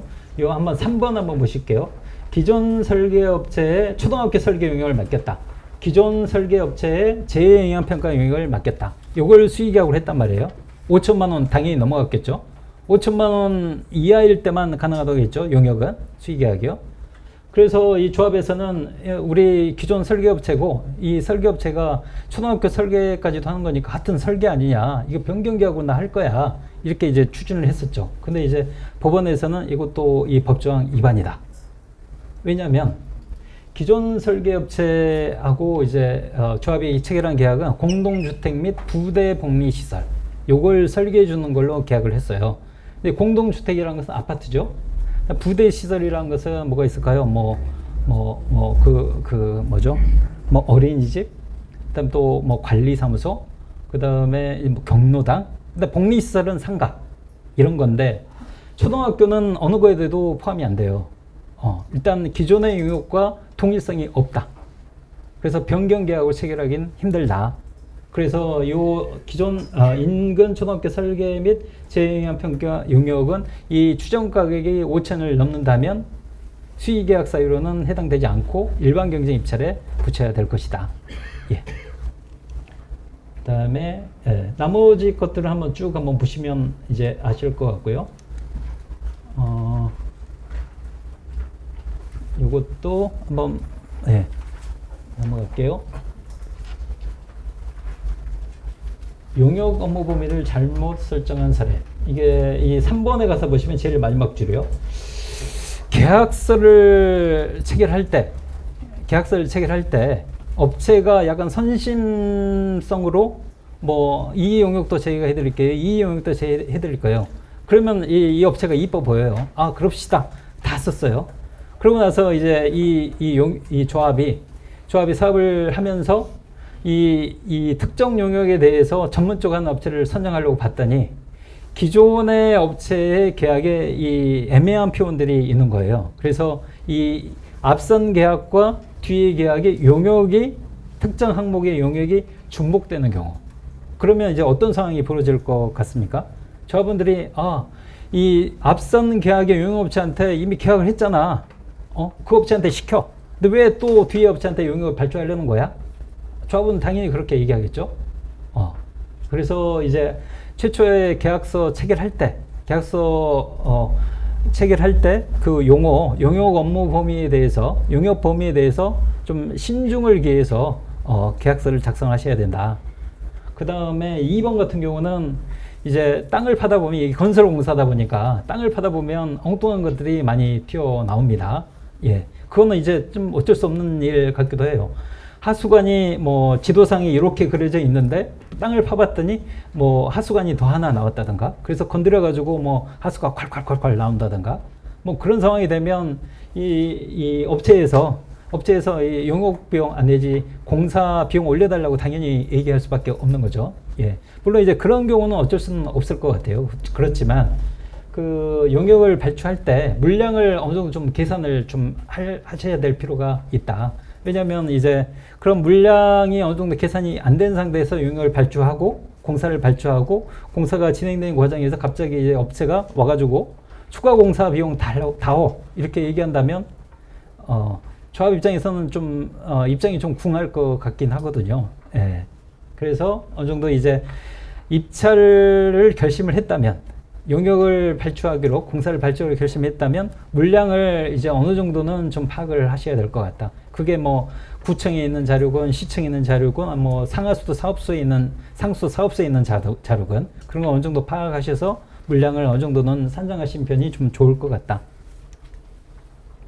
그 다음에 뭐 건축사 사무소에다가 범죄 예방 용역을 맡긴다든가, 이건 누가 봐도 좀 납득이 안 가죠. 예. 범죄 예방 용역이 뭐 하는 건지 아시죠? 이제 그 철거 직전에 이주를 하시잖아요. 일면 조합원이 2,000명이 있는 곳에서 한 1,500명 정도가 이주를 했어요. 1,500명 넘어가군요. 한 1,800명. 그래서 200명 정도 남았어요. 그러면 그 해당 구역에 가보면 집들이 비어져 있고 뭐 앞에 유리창이 X자로 쫙 쳐져 있어요. 그래서 굉장히 을씨년스럽죠. 그러면 이제 밤중에 가로등도 제대로 안 들어오고 그 지나다니기가 굉장히 겁나요. 왜냐면 거기에 이제 우범지대가 됐을 거다라는 의심이 좀 있는 거죠. 그래서 그런 상황을 이제 누구도 방기하지 않기 때문에 조합에서는 이제 범죄 예방 용역을 발주를 해가지고 그 업체들이 이제 이주한 어느 정도 좀 사람이 거주할 만한 곳, 그런 걸 골라가지고 사람들이 거기 안에서 이제 상시 거주하면서 CCTV를 구역 내 곳곳에 설치해가지고 뭐 주간이건 야간이건 뭐 이상한 사람들이 들어오는 거 이런 거 이제 감시하고, 그래서 이제 그런 뭐 우범지대화 된 걸 좀 방지하려고 하는 거거든요. 근데 그걸 건축사 사무소에 맡긴다. 잘 이해가 안 가시죠? 예. 그다음에 용역대금 지급. 아까 그 조합이 사업을 추진할 때는 자금 차입이 계속 일상적으로 이루어진다고 말씀드렸죠. 예. 그런데 1번. 잔금의 지급 시기가 올해 12월로 예정이 되어 있어요. 계약서에. 근데 지금 돈을 주게 된다. 그러면 지금부터 12월까지 이자는 조합이 이제 부담하지 않아도 되는데 이자를 부담하게 되는 셈이죠.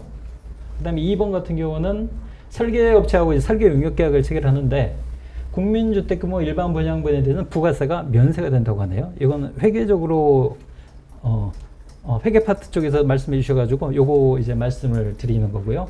이제 넘어갈게요. 그 다음에 이제 조합 임원이 활동을 하다 보면 여러 가지 이제 법적 리스크에 노출이 많이 됩니다. 그래서 예를 들면 뭐 조합장 직무정지 가처분 신청을 개인 명의로 받는다든가, 아니면 뭐 정보 공개를 제대로 안 했다 해가지고 형사 고소를 당한다든가 이런 사례들이 종종 있죠. 근데 그때 조합자금으로 변호사 비용이라든가 이런 걸 지출할 수 있느냐? 약간 이 부분에 대해서는 많이 고민들을 하시는 것 같아요. 조합 임원 입장에서는 개인 돈으로 하자니 이제 조합장 월급도 얼마 안 되고 그 변호사 보수는 꽤 높은 편인데, 예, 그래서 이게 끙끙 앓는 경우도 많이 있으신 것 같고요. 그래서 지금 이제 대법원 판례 하나 소개시켜 드리려고 해요. 조합이 사건 당사자가 됐을 때는 조합 자금은 당연히 지출해야죠. 조합을 상대로 뭐 관리처분 계획 취소 소송이 들어왔다든가 그러면 조합 자금을 당연히 이제 변호사 선임해서 대응하겠죠. 근데 문제는 조합장 개인이 당사자가 됐을 때 원칙적으로는 조합 자금을 쓰면 안 돼요. 조합 자금을 지출하면 업무상 횡령죄가 됩니다. 근데 예외적으로 가능한 경우가 이제 세 가지가 있다.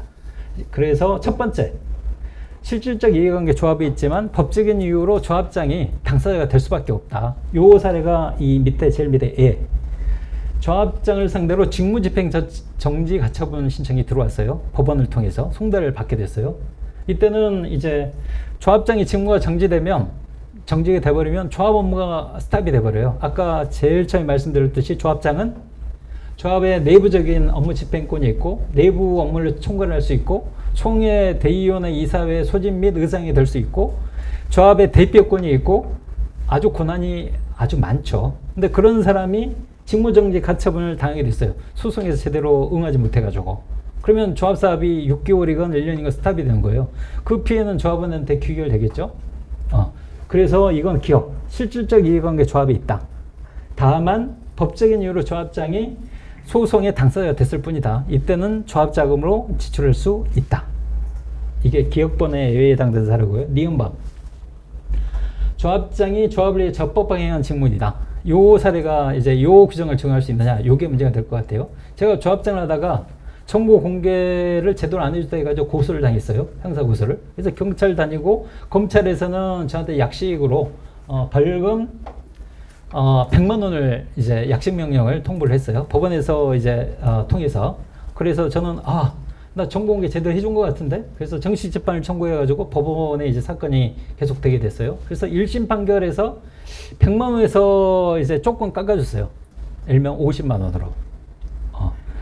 그래도 나는 1심 50만 원을 받아줄 수가 없어요. 항소를 해서 이제 2심까지 갔는데 항소가 이제 기각이 돼서 이제 그쳐야 되겠다. 대법원까지 가서 뭐 하냐. 그래서 50만 원으로 도시정법 위반은 50만 원 벌금형이 확정이 됐습니다. 근데 이 과정에서 1심하고 2심 변호사를 선임하는데 각각 1,000만 원씩을 썼어요, 제가. 그러면 이 2,000만 원을 조합 자금을 지출할 수 있을까요? 예? 있다. 조합 자금으로. 아니다. 예. 아리까리 하시죠? 예. 왜냐면 아까 전에 50만 원으로 이제 벌금이 확정이 됐으니까 그 조합 이면에 결격사유 있었죠. 그건 100만 원이에요. 그건 이제 조합장에서 저는 당연 퇴임되지는 않을 거예요. 100만 원 이상을 선고받아야 되니까. 근데 여기서는 50만 원 선고받았으니까 이제 결격사유는 해당되지는 않아요. 다만 적법하게 행한 직무냐. 벌금 50만 원이 선고됐다는 것은 제가 범죄를 저질렀다는 거거든요. 범죄를 저질렀다는 것은 불법적인 행위 했다는 거예요, 제가. 그러면 적법하게 행한 직무가 아니게 되는 거죠. 그럼 변호사 비용 2,000만 원을 조합자금으로 지출할 수가 없게 되는 겁니다. 예. 그래서 만약 지출했다. 그러면 업무상 횡령죄 성립하는 거예요. 그 다음에 시공자 선정 및 공사 계약. 시공자 선정에 대해서는 요 내용들 한번 보시면 될 것 같고, 총회 의결을 거쳐야 되고, 계약 내용에는 이제 기존 건축물 철거, 성면 조사해체 제거, 이런 것들이 시공자 계약에는 당연히 포함돼야 된다. 법조문에 이렇게 내용이 있고요. 그 다음에 이제 시공자에게 주어진 의무입니다. 입찰 참가자에게.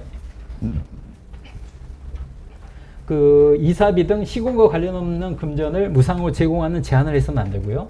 그 다음에 시공과 관련 없는 금원을 가장 낮은 금리보다 더 낮은 금리로 대여하는 거. 그 다음에 재건축 부담금의 대납을 제한하는 거. 이런 게 이제 금지가 되어 있어요. 요건 이제 시공자, 건설사에게 주어진 의무입니다. 근데 이제 조합 입장에서는 요걸 이제 내버려 둘 수 없는 이유가 보통 이제 시공자 선정되고 나서 요 조항들을 적용해서 너 선정된 거 아니냐? 이렇게 이제 문제가 되거든요. 왜냐하면 1호, 2호를 보시면 조합원들이 혹할 만한 제한일 거예요. 예를 들면 뭐 시공과 관련한 문제인데 조합원들에게 세대당 5천만 원을 무상으로 제공하겠습니다. 조합원들 이거 보면 그 시공자가 됐으면 하지 않겠어요? 그 다음에 재건축 부담금의 대납. 예전에 이런 사례가 있었죠. 재건축 조합에서 이제 부과된 재건축 부담금이요. 초과이익 환수제. 예. 그 부담금 1억, 2억을 시공사가 대납하겠습니다. 그러면 이뻐 보이죠. 선정이 되겠죠. 선정되고 나서 이게 문제가 돼서 법적으로 문제가 돼서 이제 이슈가 돼서 해결되기까지는 몇 년이 후딱 걸릴 거예요. 그러면 조합이 정비 사업이 그동안 스탑이 될 수 있어요. 그러면 조합에서도 나름대로 리스크죠. 이게 시공자 의무지만 조합에서는 이제 강 건너 불구경할 수만 없는 상황이다. 그 다음에 공사비 검증. 부동산원이 기존에 해왔었는데, 지금 SH공사도 이 공사비 검증을 업무를 하게 됐다. 요 요건들을 한번 살펴보시면 될 것 같아요. 5분의 1, 그 다음에 징액 비율이 10%, 5%, 최초 검증 받았을 때는 3%, 이렇게요. 그 다음에 1번 말씀드렸고, 2번도 말씀드렸는데, 그 위반시 효과가 굉장히 강력해요. 시공자 입장에서는 뼈가 아픈 내용입니다. 보면 그 동그라미 2번 입찰 참가 자격 제한. 예를 들면 1년 2년 동안에 서울 지역의 입찰 참가 자격을 박탈한다. 시공자 입장에서는 뼈 아프죠. 굉장히 제재는 강력합니다. 아직까지 이 조항은 발동되지 않은 걸로 알고 있어요. 그러면 입찰 참가 자격 제한이 될 뿐만 아니라 해당 사업장에 대해서 시공자 선정 취소 명령 이게 가능하고, 그러면 취소 명령이 발령되면 조합에서는 수의계약조차도 그 시공자하고는 체결하지 못한다. 그 다음에 입찰 보증금, 이게 소위 현설 보증금, 현장 설명에 참석하기 위한 조건으로 현금 500억을 납부해야지만 현장 설명에 참석할 수 있습니다. 라고 그렇게 이제 입찰 공고를 한 조합이 있었습니다. 그러면 현장 설명에 참석하기 요건으로 500억을, 현금 500억을 마련하자면 시공사 입장에서도 굉장히 힘들죠. 전국에 사업장이 몇 개인데 그게 이제 그런 식으로 하게 되면 아마 참석할 수 없을 겁니다. 그러면 현장 설명회에는 참석하는 업체가 딱 한 개일 거예요. 그러면 이제 과연 이게 경쟁 입찰이냐? 그런 이제 논의가 불거질 수 있기 때문에 그런 걸 방지하기 위해서 입찰 마감일로부터 5일 전까지 보증금 납부를 요구해서는 안 된다라는 조항이 만들어졌어요. 그 다음에 요것도 이제 2019년도가요. 용산구에 있는 어느 조합에서 이제 건설사들 3개가 맞붙으면서 여러 가지 조합원들 입장에서는 굉장히 이뻐 보이는 그런 제안들을 했었죠. 그래서 그런 제안들이 이제 책임질 수 없는 사업 제안 아니냐, 이런 비판이 좀 불거졌고, 그래서 이게 만들어졌습니다. 다르게 정보 제공하거나 부풀려서 아니면 숨기거나 축소하는 방법으로. 그래서 내용들을 보시면 분양가에 대한 정보, 임대주택 건설 비율, 기부 체납 비율, 용적률, 이런 것들에 대해서 이제 시공사가 들어오면서 여러 가지 제안들을 하게 될 건데, 그 제안들이 그 내용적으로 이런 식으로 이제 허위라든가 기만일 경우, 과장된 경우, 이런 것들을 이제 금지를 하기 위한 조항들이죠. 그 다음에 이제 산출 내역서. 그 강의를 듣고 계시는 요 장소 하나를 건설하는데 재료들이 뭐가 들어갈까요? 한번 상상을 한번 해보시죠. 창문 샤시, 그 다음에 LED 등, 그 다음에 시스템 에어컨, 요 앞에 보시는 CCTV라든가 스피커라든가 이런 것들이 예를 들면 아파트를 짓는데 이런 자재들을 1번부터 10번까지 아니면 100번까지 1년 번호를 매겨서 쭉 내려 쓴다고 생각해 보시고요. 그 다음에 자재명이 적히겠죠. 1번. 자재명이 이제 어떤 회사 모델. 그 다음에 단가가 알면 한 개당 100원. 그 다음에 이제 이 공동주택 및 부대복리시설 짓는데 한 개만 이게 쓰는 거 아닐 거니까 이게 예를 들면 5만 개가 필요하다. 5만 개 해가지고 합계 금액이 1번이 쭉 나오겠죠. 이게 1번부터 만 개까지 항목이 만 개까지 정리가 된다고 생각해 보시세요. 예, 실제로 아파트 단지 하나 짓는 데는 10,000개 이상이 나올 수도 있습니다. 예, 그래서 그게 적힌 게 산출 내역서라고 그래요. 산출 내역서. 아까 제가 물량 내역 말씀드렸잖아요. 물량 내역과 산출 내역의 다른 점은 단가가 비워져 있느냐, 단가가 기재가 되어 있느냐, 이 차이예요. 그러니까 물량 내역이 쭉 적히고 마지막에 단가를 기재를 하면 그게 산출 내역으로 바뀌는 겁니다. 그래서 이제 시공제가 들어올 때, 예전에 이제 내역 입찰을 할 때는 시공제가 이제 입찰 제안을 하면서 이 1만 개에 해당되는 산출 내역서를 단가까지 기재를 해가지고 제출을 하도록 하는 제도였죠. 내역 입찰 제도가. 지금은 이제 총회 입찰하고 내역 입찰을 이제 병행해서 하고 있는데요. 근데 산출 내역서가 아까 1만 개 항목이라고 했는데 이걸 섞어 놓는다. 그러면 조합 측에서 이게 예를 들면 요 LED 등 하나 설치하는데 단가가 뭐 1,000원이 들지 2만 원이 들지 찾을 수가 있을까요? 제대로 찾을 수가 없어서 입찰 그 서류를 작성하는 방식이 위반됐다. 이렇게 지적이 됐던 사례. 그 다음에 대안과 특화 산출을 미제출. 대안이라는 것은 뭐냐면 조합이 이제 입찰에 붙일 때 조합은 이렇게 공동주택을 뭐 5개 동을 요 위치에 이렇게 짓겠습니다. 이렇게 설계를 할 거 아니에요. 이걸 오난이라고 표현해요. 오난. 근데 시공사가 들어오면서 입찰에 참가하면서 조합이 제시한 그림을 봤더니 동 배치를 조금 다르게 했으면 좋겠어요. 아니면 그 사이길에 뭐 자기 뭐 특화로 해가지고 뭐 아주 멋있는 뭐 풍경을 하나 만들었으면 좋겠어요 하면서 대안을 제시하는 경우가 있어요. 그걸 그 오난에 대한 대안이라고 해가지고 대안이라고 표시를 합니다. 그래서 여기 다음에서 대안과 특화. 시공자가 들어오면서 대안을 제안을 했는데 이제 당시에는 이제 특화는 무상으로 요걸 해주겠어요. 예를 들면 뭐 가운데 이제 성큰 광장이 있는데 수경시설은 내가 이제 공짜로 지어줄 수 있습니다. 요건 특화 항목으로 무상 제공하겠습니다. 이렇게 이제 하는 것을 특화라고 그러는데 대안을 제안을 하면서 특화 부분하고 구별이 안 가게 만드는 경우. 그러면 이게 이 수경시설이 돈을 받고 해주겠다는 거야? 아니면 공짜로 해주겠다는 거야? 이렇게 알 수가 없는 거예요, 조합이. 그래서 구별하지 않았던 사례. 그 다음에 밑에 오난 산출 내역서와 특화가 중복됐던 사례. 그러니까 오난과 대안은 돈을 받고 해주겠다는 거고 특화는 공짜로 해주겠다는 거거든요. 이게 중복이 되는 거예요.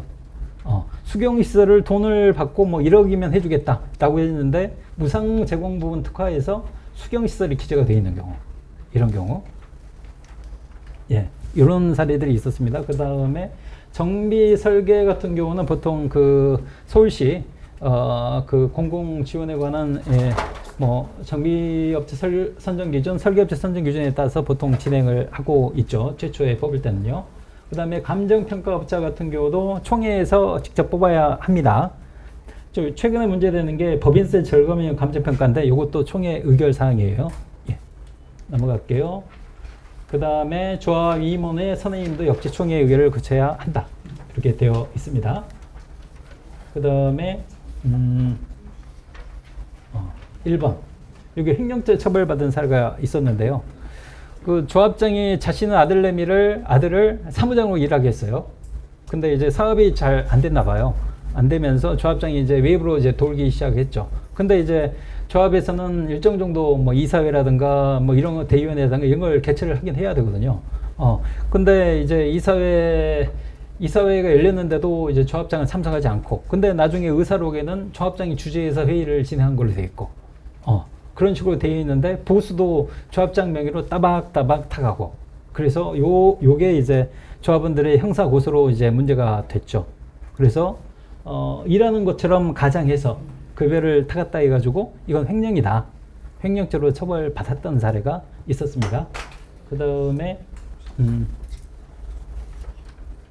네, 한번 읽어보시면 될 것 같고요. 6번. 임원의 횡령금을 위반한 사례. 조합 임원들이 선거를 하게 됐어요. 근데 이제 선거 과정에서 이제 조합장에게는 업무 추진비가 지급이 되잖아요. 이 업무 추진비로 이제 선거 활동에 이제 사용해가지고 그 공무원이 뭐 수백이 됐어요. 수백만 원이. 그래서 이제 조합원이 보다 못해서 이걸 형사 고소를 했는데 역시 횡령죄로 업무상 횡령죄로 이제 조합장이 처벌을 받게 됐죠. 근데 이제 횡령구원을 조합에 대해 반환하지 않았던 사례가 있어가지고 이게 지적이 됐던 바가 있고, 그 다음에 재원결산 미준수, 요건 뭐 거의 다 잘 하고 계시는 것 같아요. 그 다음에 넘어갈게요. 선거관리 규정. 3번. 그 리모델링 조합, 이건 물론 도정법의 사업이 아닙니다. 주택법에 있는 사업이에요. 리모델링 조합은. 근데 이제 리모델링 조합에서 연임 여부 찬반 의사를 묻는데, 예를 들면 임원이 5명이었다. 찬반을 묻기를 임원 5명이 각각에 대해서 찬반을 묻는 게 아니라 5명을 묶어가지고 찬성이냐 반대냐. 그러니까 조합원 입장에서는 조합장은 마음에 드는데 조합 이사 홍길동이 마음에 들지 않아요. 근데 이제 울며 겨자 먹기로 조합장이 남게 하려면 찬성을 찍을 수밖에 없겠죠. 그래서 그때 조합원들의 선거권을 침해한다고 봐서 총회 개최금지 가처분이 인용됐던 사례가 있었어요. 이 리모델링 조합 사례이긴 하지만은 우리 도시정비 조합에서도 이제 참고할 만한 사례 같고 그렇습니다. 그 다음에 네. 용역계약서 이제 반드시 작성하셔야 된다는 거. 그 다음에 정관. 요것도 뭐 거의 다 지키고 계신 것 같아요. 사후 유급지원 채용은 사후에 대의원의 인준 받아야 된다. 요건 이제 거의 다 지키고 계시는 것 같고. 그 다음에 2번 사례 한번 볼게요. 무등록업체 서명계약서 신고. 이게 23년도에 대법원 판결로 나온 건데 총회 안건으로 이 플러스로 표현된 거예요. 정관 변경, 현금 청구 이런 안건들이 총회 안건으로 이제 올라왔었습니다. 근데 이제 이런 총회 안건은 올라왔는데 그 서명 결의서를 이제 그 조합이 업체하고 계약을 해가지고 서명 결의서를 이제 진구를 하게 됐어요. 그래서 이 업체는 정비업 등록을 하지 않은 업체인데 무등록 업체가 서명해서 진구라고 봐서 형사처벌을 했던 사례가 있었습니다. 이제 그 전에는 이제 하급심 판결에서 유죄다, 무죄다, 엎치락, 뒤치락 했었어요. 근데 이 대법원 판결로 이제 이건 유죄다. 이게 정리가 됐죠. 그래서 이후에는 조합들이 이제 그 업체하고 계약을 하는 게 아니라 OS들을 개별적으로 근로계약 해가지고 OS 서명결서를 진구하고 있는 게 이제 대다수 조합 사례인 걸로 알고 있어요. 그 다음에 이제 정보 공개에 관한 규정인데, 아까 그 병행 공개 사례, 그 다음에, 이 정보 공개 사항은 일단 정보 몽땅에 따라서 이제 처리를 하고 계시고 있고, 근데 이제 정보 몽땅은 이 도시정비법 요걸 참고를 해서 이제 시스템이 더 만들어졌죠. 그래서 위에 10가지, 시행령이 5가지, 총 15가지. 그 다음에 주민등록번호를 제외하고 공개를 해줘야 된다. 조합 입장에서. 그 다음에 제일 6항 보시면 열람복사를 해가지고 뭐 조합원 전화번호만 2,000개를 나 열람복사 해다오 해가지고 받으신 분이 있는데 요걸 사용 목적 외의 용도로 이용해서는 안 된다. 여기 도시정비법에는 형사처벌 규정이 없지만 개인정보보호법에 형사처벌 규정이 있어요. 그래서 예를 들면 3,000개 전화번호를 이제 정보공개 하셔가지고 채팅방에다가 그냥 3,000개를 그냥 뿌려버리시는 경우가 있거든요. 올리셔가지고 누구든 필요하면 전화하세요 이러면서. 그러면 개인정보보호법 위반으로 구분 처벌 받으실 수 있어요. 사용 목적 외의 용도로 이용했다고 봐서. 넘어갈게요. 그 다음에 전화번호.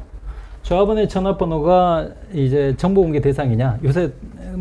요새는 그런 논의가 없는 것 같아요. 해당 조합원이 내 전화번호 주지 마세요. 비대위 사람들한테. 이런 이제 얘기를 들어가지고 조합에서 정보공개 안 해주시는 경우가 있었거든요. 근데 요 19도 제일 마지막에 조합원의 전화번호도 정보공개해야 된다. 가지고 있다면. 보통 이제 조합원 명부 정리할 때 전화번호가 기재가 되어 있잖아요. 예, 그래서 가지고 있다면 반드시 조합원 공개를 해줘야 된다. 예, 그 다음에 이사회 대의원회 총회 같은 경우는 보통 속기록을 만드시더라고요. 근데 이사회하고 대의원회 같은 경우는 속기록을 안 만드시는 경우가 많이 있어요. 그때는 반드시 녹음을 하셔야 된다. 요 조항 때문에 속기록 녹음 영상 자료 중에 하나, 가장 비용이 적게 들어가는 게 녹음이죠. 네, 휴대폰 녹음이건 아니면 보이스 레코더로 녹음하시건 어떻게든 녹음은 반드시 하셔야 된다. 예, 그래서 이런 사례들이 있었는데 한번 읽어보시면 될 것 같아요. 저에게 주어진 시간이 8시 15분까지였는데 8시까지는 끝내고자 했는데 20분이 오버가 됐네요. 예, 밤늦게까지 고생하셨습니다. 그 질의 있으신 분들은 여기 나오셔가지고 개별적으로 받도록 하겠습니다. 예, 장시간 고생하셨습니다.